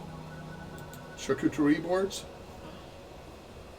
Alright, so yeah, we couldn't get the cart to come back over because we're dumb and we don't know the interface. I didn't even know this was there, so... Huh? You didn't even know Science Island? That sounds silent? That's Science Island there. This is all 3D. I've never made it to Silent Island in my playthroughs. Okay, well, Because I was just testing the part I was property working on. vandalism, some hero, yes. I was just telling my daughter about how people can simulate warp speed by driving a car with high beams in the snowstorm. Exactly! There is nothing more, immersive than on a cold winter's night when you have snow falling and you're driving toward it. I had a terrifying experience when I was living in Vancouver, British Columbia, and I had gone to a play of Icarus, and I was driving home in the fog so thick that basically I couldn't see 10 feet in front of me. I drove. And I had no idea where the road was, and it was an unfamiliar road and so on. And finally managed to get behind a large semi-truck and trailer and just followed him the rest of the way out because I knew he was on the road. Yeah, I've driven through that situation before. Somebody pointed out to me the other day that charcuterie and Lunchables are 2 points on the same continuum, and I'm uncomfortable with how true it is. Put bento box on that, too. There you go. Bento box and Lunchables. Well, Lunchable is just a little packet that has cheese and a cracker and meat It's or got something, doesn't it? like that, yeah. Yeah. Well, bento box has a cheese and a cracker equivalent. Well, I suppose. I don't know if I can find that thing, so I guess we won't be able to do it. You broke it. I broke it and did it. I don't think I can. So can you do the same time? No, you don't have I to don't wait know. till No, the you probably stage? have to wait till the Oh, thing. you have to wait until you I have a... thought we had to bring it over. I thought I brought it over last time. But Okay. see, so there is a thing to how you do this, but I don't remember. Oh well. All right. One thing I do prefer in Hero U is the time basically pausing if you don't move ego. Not realistically, I suppose, but good for pause to consider your offers. Well, time does kind of pass. No, it doesn't pass at all if you don't move or do anything. It doesn't pass. It doesn't? Well, rats move and things like that. Yeah. And they'll run towards you. So, yes, time passes. Right, but your time, as in your clock, does not change. It doesn't? I thought it did. It originally It did, and we turned that off. Oh, okay, fine. Would you like... Yes, so we're yes, always... thank you, Brainiac. Yes, solve this stupid puzzle for us, because we're terrible at adventure. Yes, thank you. Because I don't even remember... He doesn't remember. I don't even Yeah. remember the scene. Yeah, I don't even know how you got here. yeah. I love how Science Island is You sea need a level spear rise to replace the resilient. lever you broke. Okay. And thank you can get one in Heroine's Quest. Okay. There's an old spear lying against the wall. I see. Well, therefore, So you have to change we have games. to go to Heroine's Quest and find a damn Maybe you have spear. to knock out, sap one of the guards, or Guards have spears. Yeah, that would be an take idea. their spear. Or you we have have a to sleep go spell? fight. Do we? Not right now. You have calm. We do have calm, but that doesn't let you go up and steal something. There's a rest in We peace don't have spell. it. Maybe you could cast that on a guard and it'll make them Uh-huh. rest in peace instead of you. Thank you. The guard in the window fortunately lets you in. You know, talk to the guard. Can we borrow your spear while you're up there? Because you don't need it while you're up there. And then he doesn't respond. Okay. Ma fimpt. Yeah, nothing. A good, useful phrase for any situation. That guard there doesn't look like he has a spear. He doesn't have a spear. Oh, He has a The scimitar. parrot is open. Okay. Abdul and Abdum and Abdu. Yeah. Or something. Yeah. Rumors? Ma fint. Easiest way is to No, buy ma one fimpt from... is actual Yes. Arabic for I don't understand. Yeah. Yes, we'll buy one from Folis in the morning. Is there any reason to come in here? Well, we could go try flirting with Naywar and coming. There they go. Or generic. You could sleep here. I'm sure it's totally safe. Uh-huh. You won't be missing a purse.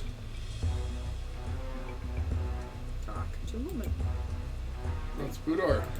You certainly have a way with words. I wish he had his way with me. She I had know your what way I with like, me? and I That's kind like of, what I naughty. see. Ferrari better not hear you say such things. I can't hear It them very well. seems, Nawar, that Ferrari wouldn't be the only jealous person around here. Yes, the person who did her Budar's voice is trying to do Mae West. Yes. Does your character have throwing? Yes. I don't know. Let's see. Well, Very we could good things. find out. There's probably a character sheet or something. Luana split? Arabic for anything? Zebby Boy. No, we don't have throwing. How do you know? Because it doesn't list it there. That's it. Is this everything you have? That's everything you have. Strength, int, edge. No, these spells, yes. Interestingly, a few of the fans were having a discussion about all the potential interactions with the ghost on the upper floor of the dead parrot. Acrobatics 0. STL. Something slower than light? We are slower than light. Yes. An armor class. But there doesn't appear to be a throwing skill. There doesn't, well, it doesn't show because you don't have Well, it. acrobatics shows that we don't have that. It doesn't. Nah. All right, fine. So much for that theory. Okay. Standard template library? Yeah. There's never been a ghost upstairs. He goes to the basement. No. What Paladin is did that? it The ghosts are always have in basements. interactions that I was unaware of. Oh, cool. We were still talking, though. I talked to the woman. Ask about Naywar. Oh, ask about Budar. I know what I like, and I That like was that what line, eyes okay. always flirting describes Nawar to a tease. Always flirting describes Naywar to a tease. Today's special is rum and croak. It'll get rid of a frog in the throat, and I've been told it's pretty good. It's been told it's pretty good. Okay, so she's got It's not the some size of the sheath, but penmanship. the skill with the sword that counts. So I got away with some She got away with a risque. few of them. Not Yeah. the size of the sheath, but still the sword that counts. Yeah, okay, so I did get away with some lines that might have been a little bit risque. Seeing you here again makes my evening. What does it make it? I'm always feeling fine when you're around. Budar and I have known each other for longer than a girl is willing to admit. Ferrari brought us here from Razir. He's ruthless, cunning, and deceitful. Ruthless, Those cunning, are his deceitful. good Those are his good points. Ugarte is a sneaky little twerp who knows everything about everybody. One day, he's going to learn something he shouldn't, and someone will teach him to mind his own business. There we go. And Naowar's VA does a excellent job with making her voice just drip with innuendo. Ah, good. Yes, let's see. So yeah, it was just. Ugarte has his U's, like the one at the beginning of his name. Ah, okay. Like it's Altuendo with Nawar. Subtle is not Okay, her yeah, fort. subtle is not her Or forte. Fort. Or Fort. We Or learned Fort. that it's pronounced Fort. Fort. We pronounced it Forte for 50-some years. I'll still say forte. Who cares about the real pronunciation? Yes. Thank you very much, Asian Waste, for the gift sub, and greetings to two of my heroes, the Coles. Yay! And that's K. Let's see. What is this? thing. I'm trying to figure it out. Oh, I can't get out of this window. Nope. I'm stuck here. Not that out of it. I recently replayed Quest for Glory 5 this year. One odd thing I came across was when Chakra mentioned that Erasmus was poison bee in his tea and not the spoiler chocolates. What? Interesting. Yes, well, yes. Poison, there were two different ways of getting rid of them. I didn't remember Erasmus got it. I just know Chakra got it, yeah. I always say forte as well. Musical training, I suppose. Yeah, that's it. I messaged the voice actress of Nawar on social media about Nawar. I told her I liked her work on Quest for Glory. She doesn't remember she even did that. Yep. God, you do so many you can't even. And what's the deal with the sailor's ghost? I have no clue. I have no remembrance of the ghost here. Yeah. Heh. Where does it say that forte is pronounced fort? I read it somewhere sometime in the last few Yes, months. on the internet. It No, has it's on to the be internet. It's got to be true. true. Yeah, exactly. So yes, so here we go, our little foreshadowing, yes. It's late and you haven't slept in a while. Rest sounds very appealing. I guess it's time to go. Guess we better go sleep. Maybe we could Maybe go up the stairs and go to sleep in this inn. You'd have to pay for it. Yeah. So it is night. It's already 12 a.m. Jeez, that night passed quickly just with a few questions and running around doing nothing. How will we find our way back to the inn? It's fairly easy, Corey. You go this way direction, yeah. Fortunately, it's one of the easier. One of the big burger chains in California is In-N-Out, which has always dealt in innuendo. Yes. Use your key on the door to unlock. And come in, and she's gone. Let's go up to bed. All right. 12:21. You just took a minute getting up there. Better hurry up and get in. Steve Bloom was there too. Cool. Yeah. Wikipedia has both Forte and Fort, so Wiktionary rather than Wikipedia. If I ever get to see both of them, I'm bringing my Quest for Glory 5 manual. Yeah, for sure. Yeah, I got to see June Foray. The best convention I ever went to was this little minor science fiction convention in the middle of nowhere in Tucson, Arizona. And it had a bunch of voice actors, including the one that did Donald Duck and the one who did Beanie and Cecil. I mean, Bill Clampett. It had June Foray, and it had a couple of others, big name voices, and I was so thrilled to see that panel. But the best part was, of course, seeing the original Frankenstein props. Yeah, it had all the lab props with all the things, and once an hour, or maybe All every fully 2 hours, functional. they turn those things on and blow all the fuses in the convention center. I swear, But it was really cool to watch that static electricity and things and that. Well, we like the fries at In-N-Out. Yes, and then... Although okay. when I was a kid, I loved McDonald's fries. McDonald's definitely made the best French fries. My name is Coquino Pocomiso, but for some reason, everyone around here call me Dead Meat. Ah, let's see. If I ever get blood, I'm bringing my... Yeah. Steve Bloom is Coquino, isn't he? He's more than just Coquino. He's a half a dozen characters, I believe. Yeah, most of these people played several parts. I mean, Multiple because roles, they had the ability. I visited an In-N-Out when I was in Mountain View. It was okay. Yeah, it's just okay. It's not amazing, yes. And I'm not sure why we have a picture of what looks like Elsa there. Clarence Nash. Clarence Nash Was the voice that was at one of the voice actors. Coquino, Magnum, Abdul, Andre, the parrot, and of course Salim. Agree. After hearing people talk it up as the best thing ever, I was kind of disappointed by the experience. It's about on par with Five Guys, I think, which is good, but not life-changing. well, we heard Five Guys, people raving about them, and we tried Five Guys, and it's okay. We weren't impressed. Salim was the one that fooled me back in the day. I caught him for the other five. Oh, I think there was some other game or movie I recently saw which had the same voice actor that did Tanya's voice from Quest for Glory 4. Then I found out she also did Minnie Mouse's voice as well. probably more famous for that. Yeah, probably not Tanya's or her big role. It was a little disturbing listening to the remakes of games. I mean, remakes of cartoons where the voice actor changes.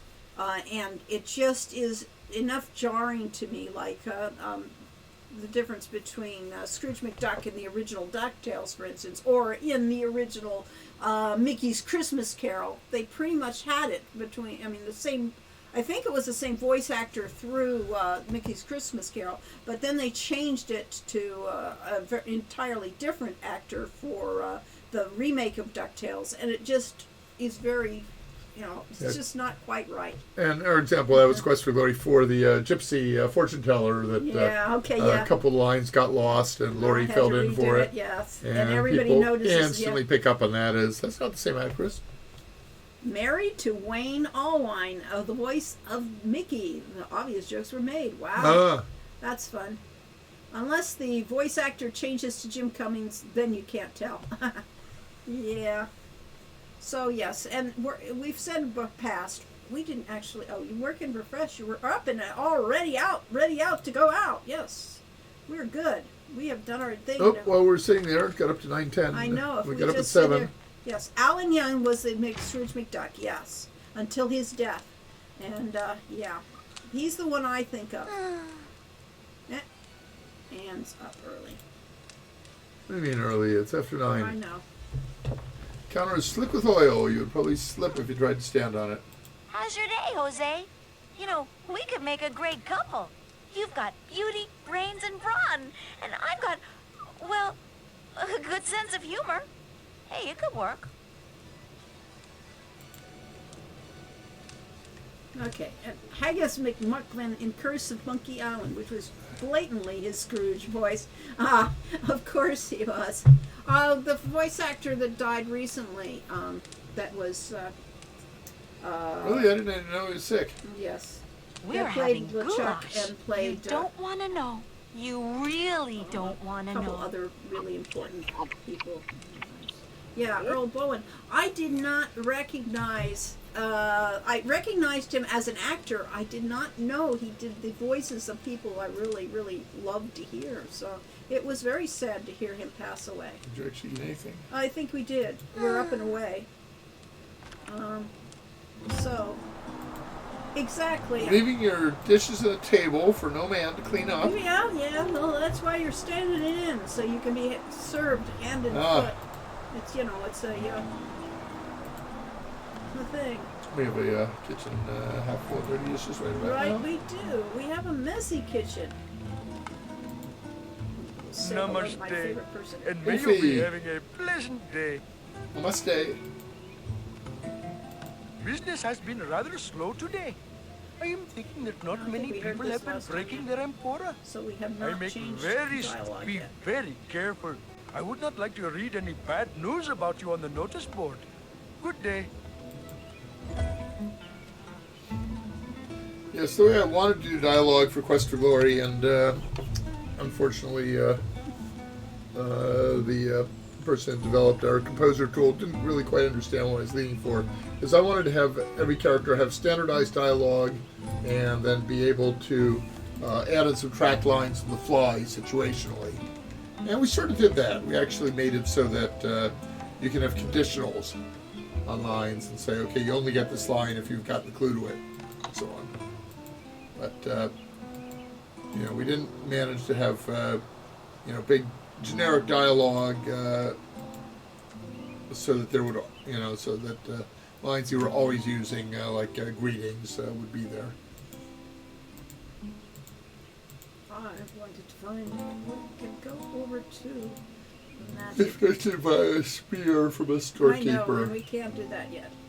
Can't? We can do that now, but I was going to go over to talk about Erasmus. I remember Rakesh being on that rock sunning or something. Yeah. Examine the platform. You're certain- Carefully studying this contraption, you are certain that magic was used to create this I area.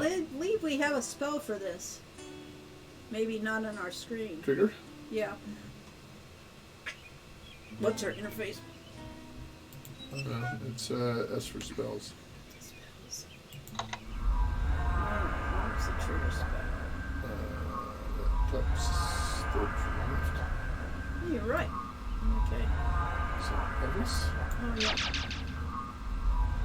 You put it on your bar. It's an S8 key.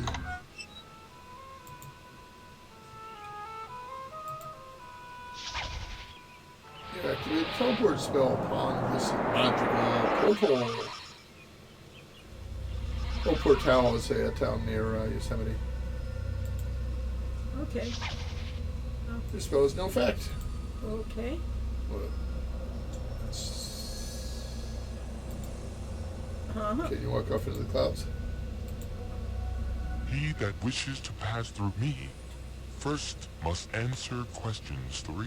What Has is your been name? done for. What's your name? Snappy What boy. is your quest? Find the perfect cup of tea. Wrong. What? That's not what your quest is? That is not my quest. All right, here we go again. Did you use up all your mana doing that? No, we have a lot of mana. Your spell has no effect. No! There you go. There we go. Right place. Frostbite creates a cloud of cold that can absolutely wreck things in its field. Yes. Whereas a farmer is outstanding in his field. Yes. All right. I can also say very much appreciate Quest for Glory 5 for having one simple reason, if not else. Not having the spell menu blocked if you lack magic. Okay. It isn't. That's weird. All right. But of Let's course try you this can He get again. magic. that wishes to pass through me first must answer questions 3. What is your name? Alright, what are other choices? King Arthur, Pendragon, Putin, Sir Robin the Not So Brave, or... Oh no! What is your not quest? To save some What Martin, I is the guess. meaning of life? The meaning of life, 42. To respect great wizards and fulfill their every desire is pretty good. Well, you know that's You are correct. an Erasmus You have. question after all. I love the "oh no, not again" option. Yes, I do kind of like I've that seen too. people complain about that, saying, well, how do I know that'll work? And, or whatever. How do I know that's what the character thinks? And it doesn't matter because it's what the gargoyle wants him to say.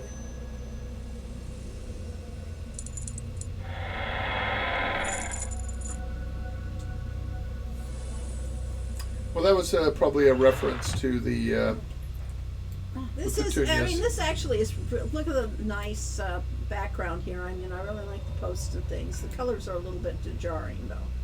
I would not have chosen this combination. purple floor. No, the red Lavender with the floor. purple. The red Ah. with the purple, and the fact that there isn't more purple here.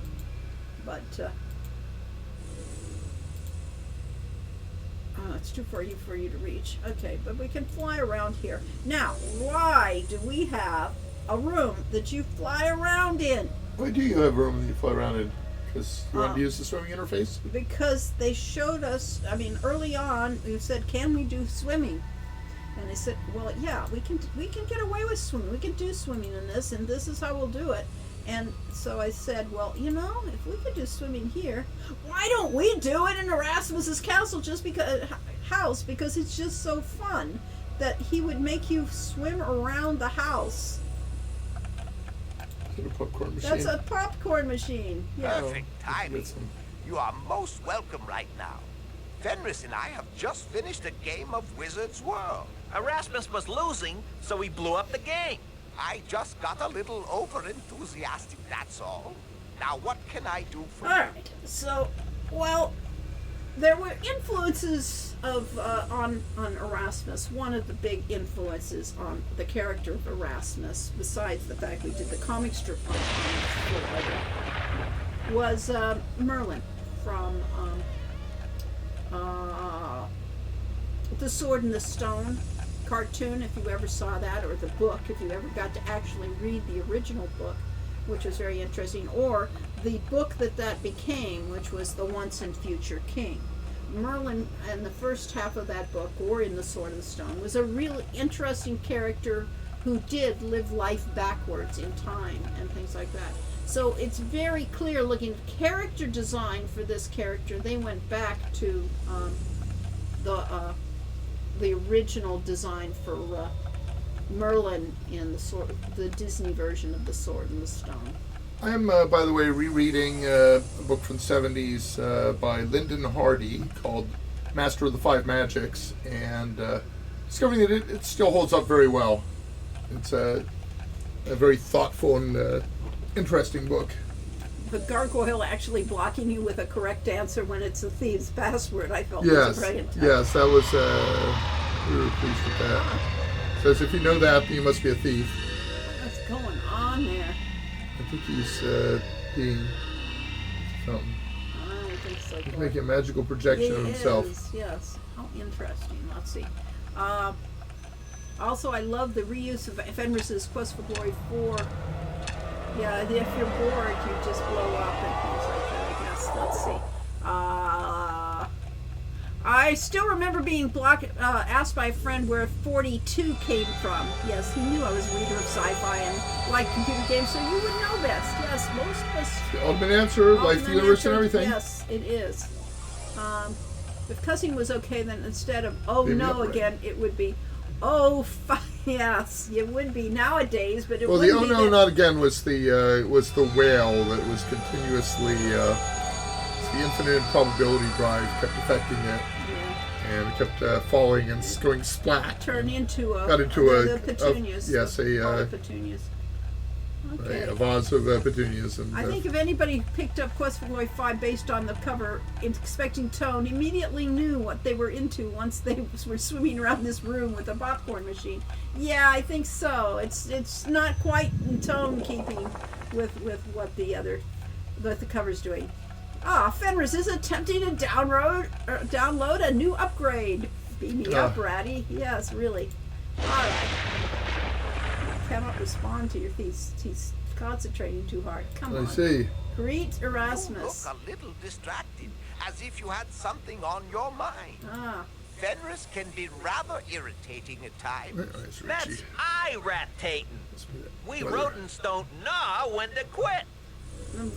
Fenris's voice reminds me a little of the rat voice in the Muppets Christmas Carol. Not quite there, but very similar, yes. If the hero does any more dancing, he needs to put on Nawar's body, which is to be used for the Kata Museum. Reusing resources, yes. Now we could just change the model, yes. Let's see.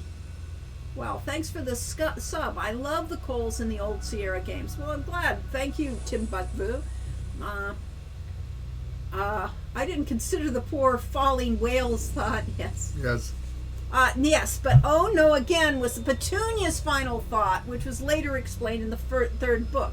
Yes, it was not the whale. The whale was having a wonderful time falling. This is amazing, going through all those thoughts until he went splat, yes.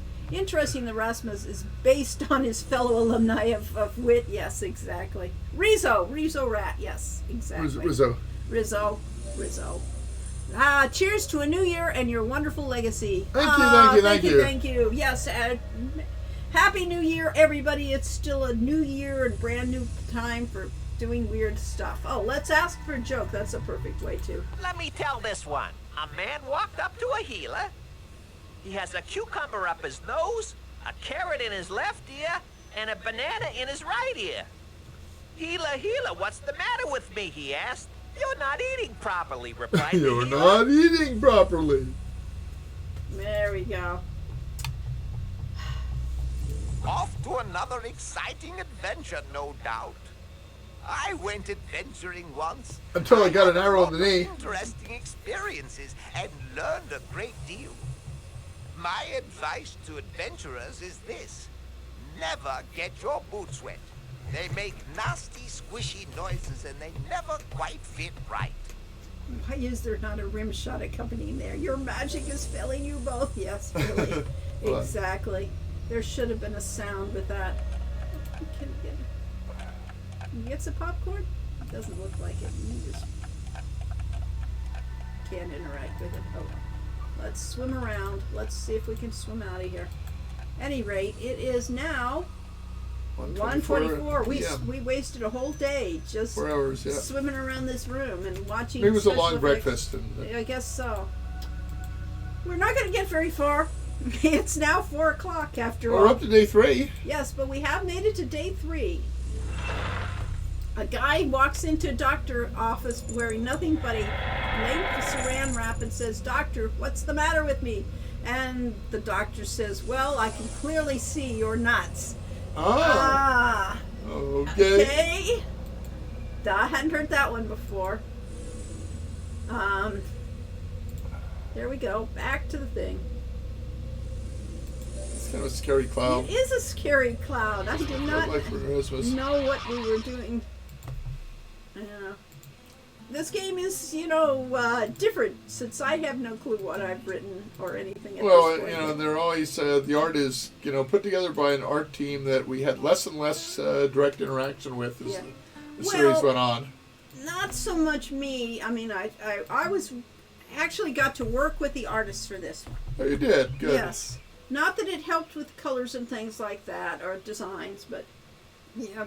Amazing the number of talented artists who are colorblind. Yeah. I like her outfit. Well, we can try interacting with her. Δεν καταλαβαίνω, συγγνώμη. Okay. Oh, she doesn't actually. Oh, let's find a spear. Well, actually. All right. It's definitely the odd man out for obvious reasons. I call the first 4 RPG adventures, and this one is an adventure RPG. I would do it the opposite. I would call this the RPG adventure, and the other's adventure RPGs. Yes, so let's see. I want to see the famous adventure after the Hippocrene water and Erasmus in the same room together. That would be an interesting interaction. Could be. And we mentioned before, the Hippocrene water was a straight steal from... Silverlock. Silverlock, yes. John Myers. Yeah. And the Hippocrene water was supposed to basically turn you into a bard. Gave you creativity. Imagination. You gonna take that card spear? No, I'm not. Ooh, juggling bananas. Mm-hmm.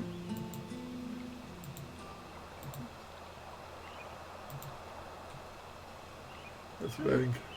Yeah, okay. That's the magic shop, huh? That's the magic shop, is it? Oh, well, we all went around the corner. Alright, so at any rate, it is now 4 o'clock. I worked with a guy who has a photo retoucher, and we later discovered that he was colorblind. There's something like 8% of men have some kind of colorblind. Yes, it is interesting, and it is generally male. Was there ever going to be a story as to why the quest for glory hero would eventually don an early 20th century explorer's getup? Nah. I mean, he just dressed with the times, honestly, or what we could get away with. After all, he was That's wearing... kind of like sort of blue jeans, isn't he? He does. Those are nice blue jeans. They look good on him, and they look colored. They look like there's, a lot of texture to them. They're really well done. But other than the fact he's blocky and kind of all these characters just don't hold up well. So, yeah. Except...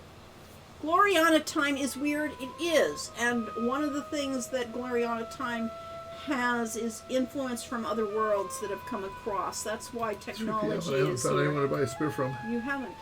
Am I going the wrong way? You probably. Leaving town? You could. Yes, you're going to be leaving town. You're not in the marketplace. Those boots look good on the hero, too. Yeah, they do. I like the cuffed boots. Those boots would look good on anyone. Okay. So, at any rate, shall we wrap this up? No, not until you get me a spear. Okay, spear. Well, then you'll have to actually... I have no idea where anything is. Where anybody... Is that a shop? Oh, it's a magic shop. That's the magic shop, yes. I thought all the stores were around here. What about that building? I don't know, I can't tell. I think that's the healers. It's the healers, yes. It is. Then we go across here. This is around... Oh, I see what we're doing. I couldn't remember how this worked. Building. We are going around the world. We are literally wrapping around this whole courtyard, which is why it was starting to confuse me that we were coming back to these things. With it. One of these days, these boots are going to walk all over me. Yeah. Wait. We're back here. The other bank. Okay, yeah. All right. Can't buy anything from her. All right, how do we get to Follis? Anybody? This building just to your left? That one door? The door? That door doesn't open. Oh, well. Yeah. If you're well, and that's what they'll do if your name is out of these. Is one of those doors up top? No, those don't open either. They're non-existent doors. Oh, this is just going to take you back across the other side. It is. Unless you go to the right across that bridge. You can't do that. That was stupid. The gateway near the apothecary, thank you.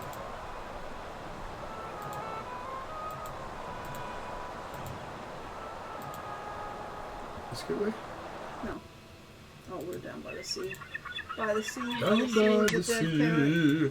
Yep. Down by the sea. Sally sells seashells at the seashore. You here to enter the rite of rulership? Most of the newcomers are here for it right now. Fools, it's going to take a real warrior to become king of Samaria. You can fool me, but you can't fool us. The bottom left? Nope. That's a spear. I've got 30. 40. Go ahead. You have a key. 33. Yeah, okay, we figured it out. Don't have enough purse. What? We're buying 50 of them? Yes, you're buying 50. Thank God you're... Counter offer. Try 35. Okay. No way I'm dealing with you. You're a mage. He's not going to show you any respect. Can't change that. Huh? It's can't. So I guess you won't even sell us anything now. Throwing spear. Yeah. Okay, now try this. Try over 50. Our money. I'm stealing with you. Yeah, okay, fine. You got a spear. And we're Throwing broke. spears are cheaper, but all that matters is it needs to be a spear weapon. We could have gotten a stalling spear. Oh, darn. Yes. Where's the dock? Is this it? No. That's a dock, yeah. It's not the dock. Ooh! That was quite a dive. Yeah, it was. Now you're drowning. We have divers. Oh, I see, because we have no skill in swimming. Yeah. You used a lot of your stamina with that. Wow. Uh-huh. Okay, where we go? Where was that place with the... I always thought the blacksmith was always saying, nice stealing from you, because his deals were always awful. Yeah. Never been there before. Either. Yeah, well, you never know what you'll find when you actually, don't know what you're doing. Okay, so at any rate, let's, it's 4:14. We can't it's do anything until we fix right that windmill and get our... We can we got what it needs to do it. We have 8 minutes left. We have 8 minutes to finish this. Wait, no, we have 21 minutes. Yeah. That's that clock. That clock is not. That clock is almost matching I know real it life. is, it Very is. confusing. Yes. They're confusingly similar. I love looking at a statue under the waters of Helena. Quotes a few lines from Edgar Allan Poe's To Helen. Ah. All right. Now we have Helena to. is in Dawn of Troy. To find the exit that goes to Science Island now. That was the other way? Maybe. Science is golden. Up the stairs? No, we may have to go the other way. But it all wraps anyway. Or does It does. Some of it wraps. Well, we could try go up the stairs. Up the stairs. You need a loan from your friendly banker. Well, I don't know if he's making too many loans after all.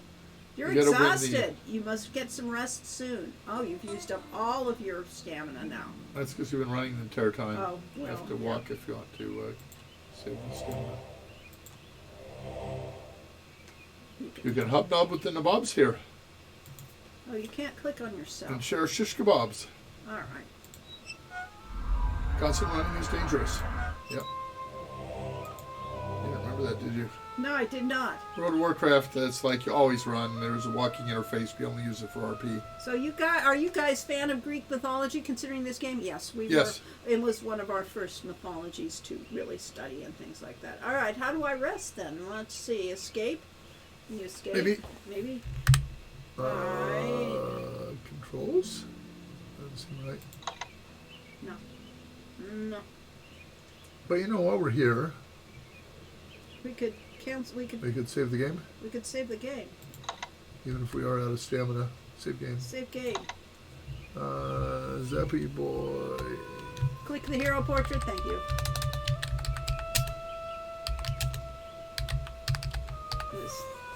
Is tired. He's not sleepy. It's middle All right. afternoon. Okay. From his Save. exertions. All right. Click on yourself. Thank you. Rest. Thank you. Rest. Thank you for the interface.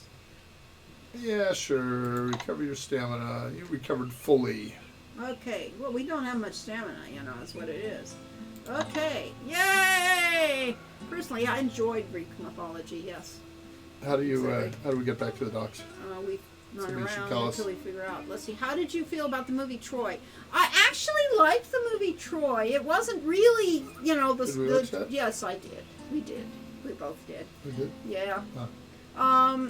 It wasn't the real I remember story, Gladiator. but it had some really good moments in it. And I had an argument with a Quest for Glory fan who was a scholar of literature, and he was really could not stand it. He was disgusted with it. 250, what a weakling, can't even bench press a Minotaur. And Kevin Sorbo in Hercules. I liked Kevin Sorbo in Hercules Yes. before he became a total asshole. I mean, Oh, I was stopping you. I was watching you closely. watching you closely, yeah. He wasn't going to He let you. thinks that you're going to steal something from the bank. Yeah. Xena was my favorite, though. Yeah, Xena was good. Well, Gabriella was my favorite. Oh, yeah, I know.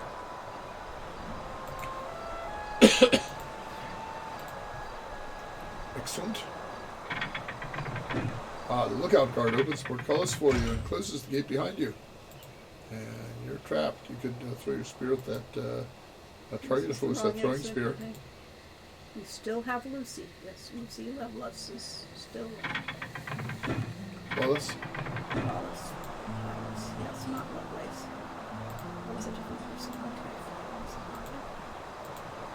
Oh, I think we're dead. There's a reason I don't know where Science Island is because I've never been there. It's just That's just down there. Yeah, I guess it must have been out there. Does Spartacus count in the same vein? I never actually watched Spartacus. I know the jokes from it. I've seen bits and pieces on. How's it? Keep your pants on, Spartacus? Yes, yeah. That was the line.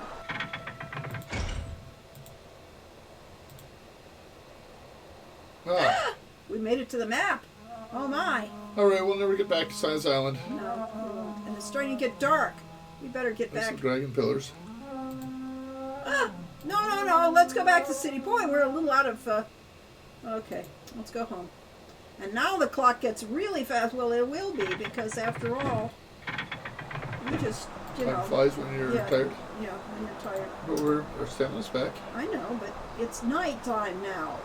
So the best we Okay. can do, that's it. We're going to have to go to bed because we're going to make it to Science Island. We can get supper, see what's on the menu. Yeah, see, when she talks about us gaining weight, she doesn't realize how much we walk every day. Yeah, how we run around, yes. Let's see what's on the menu today. We're having goulash. You don't want to know. Life moves You faster when you're looking at a really map. don't wanna Simple know. physics. Ah. Okay. All right, so There's one place in the latest World of Warcraft expansion where you get all kinds of random special powers, and one of them is whenever you open your map, it sets off a massive explosion. what's that? Yeah, and Cobalt, whatever the place is called, you open a map and it does a massive AoE explosion that hurts out all the monsters around it. Oh. But yeah, the minute ticks are every few seconds on regular screens on the main map. The clock ticks once a second, I believe, on the thing. Maybe more Probably than more once than- a second. Could be. At any rate, I guess we will save here where we were before. No, we never made it back We to did Silence not. Island. We did not, and you'll never. But then I've never seen Silence Island all the times I played this game, so. Yeah. Touch how many times I played this game. Not very Right. many. Yes. Yes. Oh, You trying to figure out a save? save? Yeah. Save. Yeah. Save game. All right. Save game. Top right. And I'm just gonna go with. All right. No. All right. Fine. He isn't tired anymore. Thanks for the stream as always, Cole. Yes. This is it. Silence Island! Yeah, we'll try this again next time. We'll see how far we can get, if we can get past day 3 this time. Science is golden. And see. Save. Yes, save. And we'll have to finish You that almost that complete. puzzle. Thanks for streaming. Yeah. Thanks everybody for showing up. It's been Thank fun. you, thank you. Let's we go back really to. appreciate that. Let's go back to us. No, I can't. You can't. You have to get out of the game. All right, you did. You successfully got out of the game. Boom. And yeah. Happy New Year, everybody. Let's have a nice year this year. Have a nice weekend. Yes, exactly. And we're glad to see you in 2 weeks or so. Let's see. This is the 14th. Yeah, next one's in 2 weeks on the 28th. 28th. Wow, you can do math. Enero. January. Doesn't work here. There it goes. Come here. Come here. That doesn't There give it the does. names in different languages. Huh? No. The 28th. Yes, indeed. And we will figure out a brand new theme. See you on the 28th. A whole new theme. Ta-ta, everybody. So it's brand new year to a brand new theme. Yes, indeed. Bye-bye.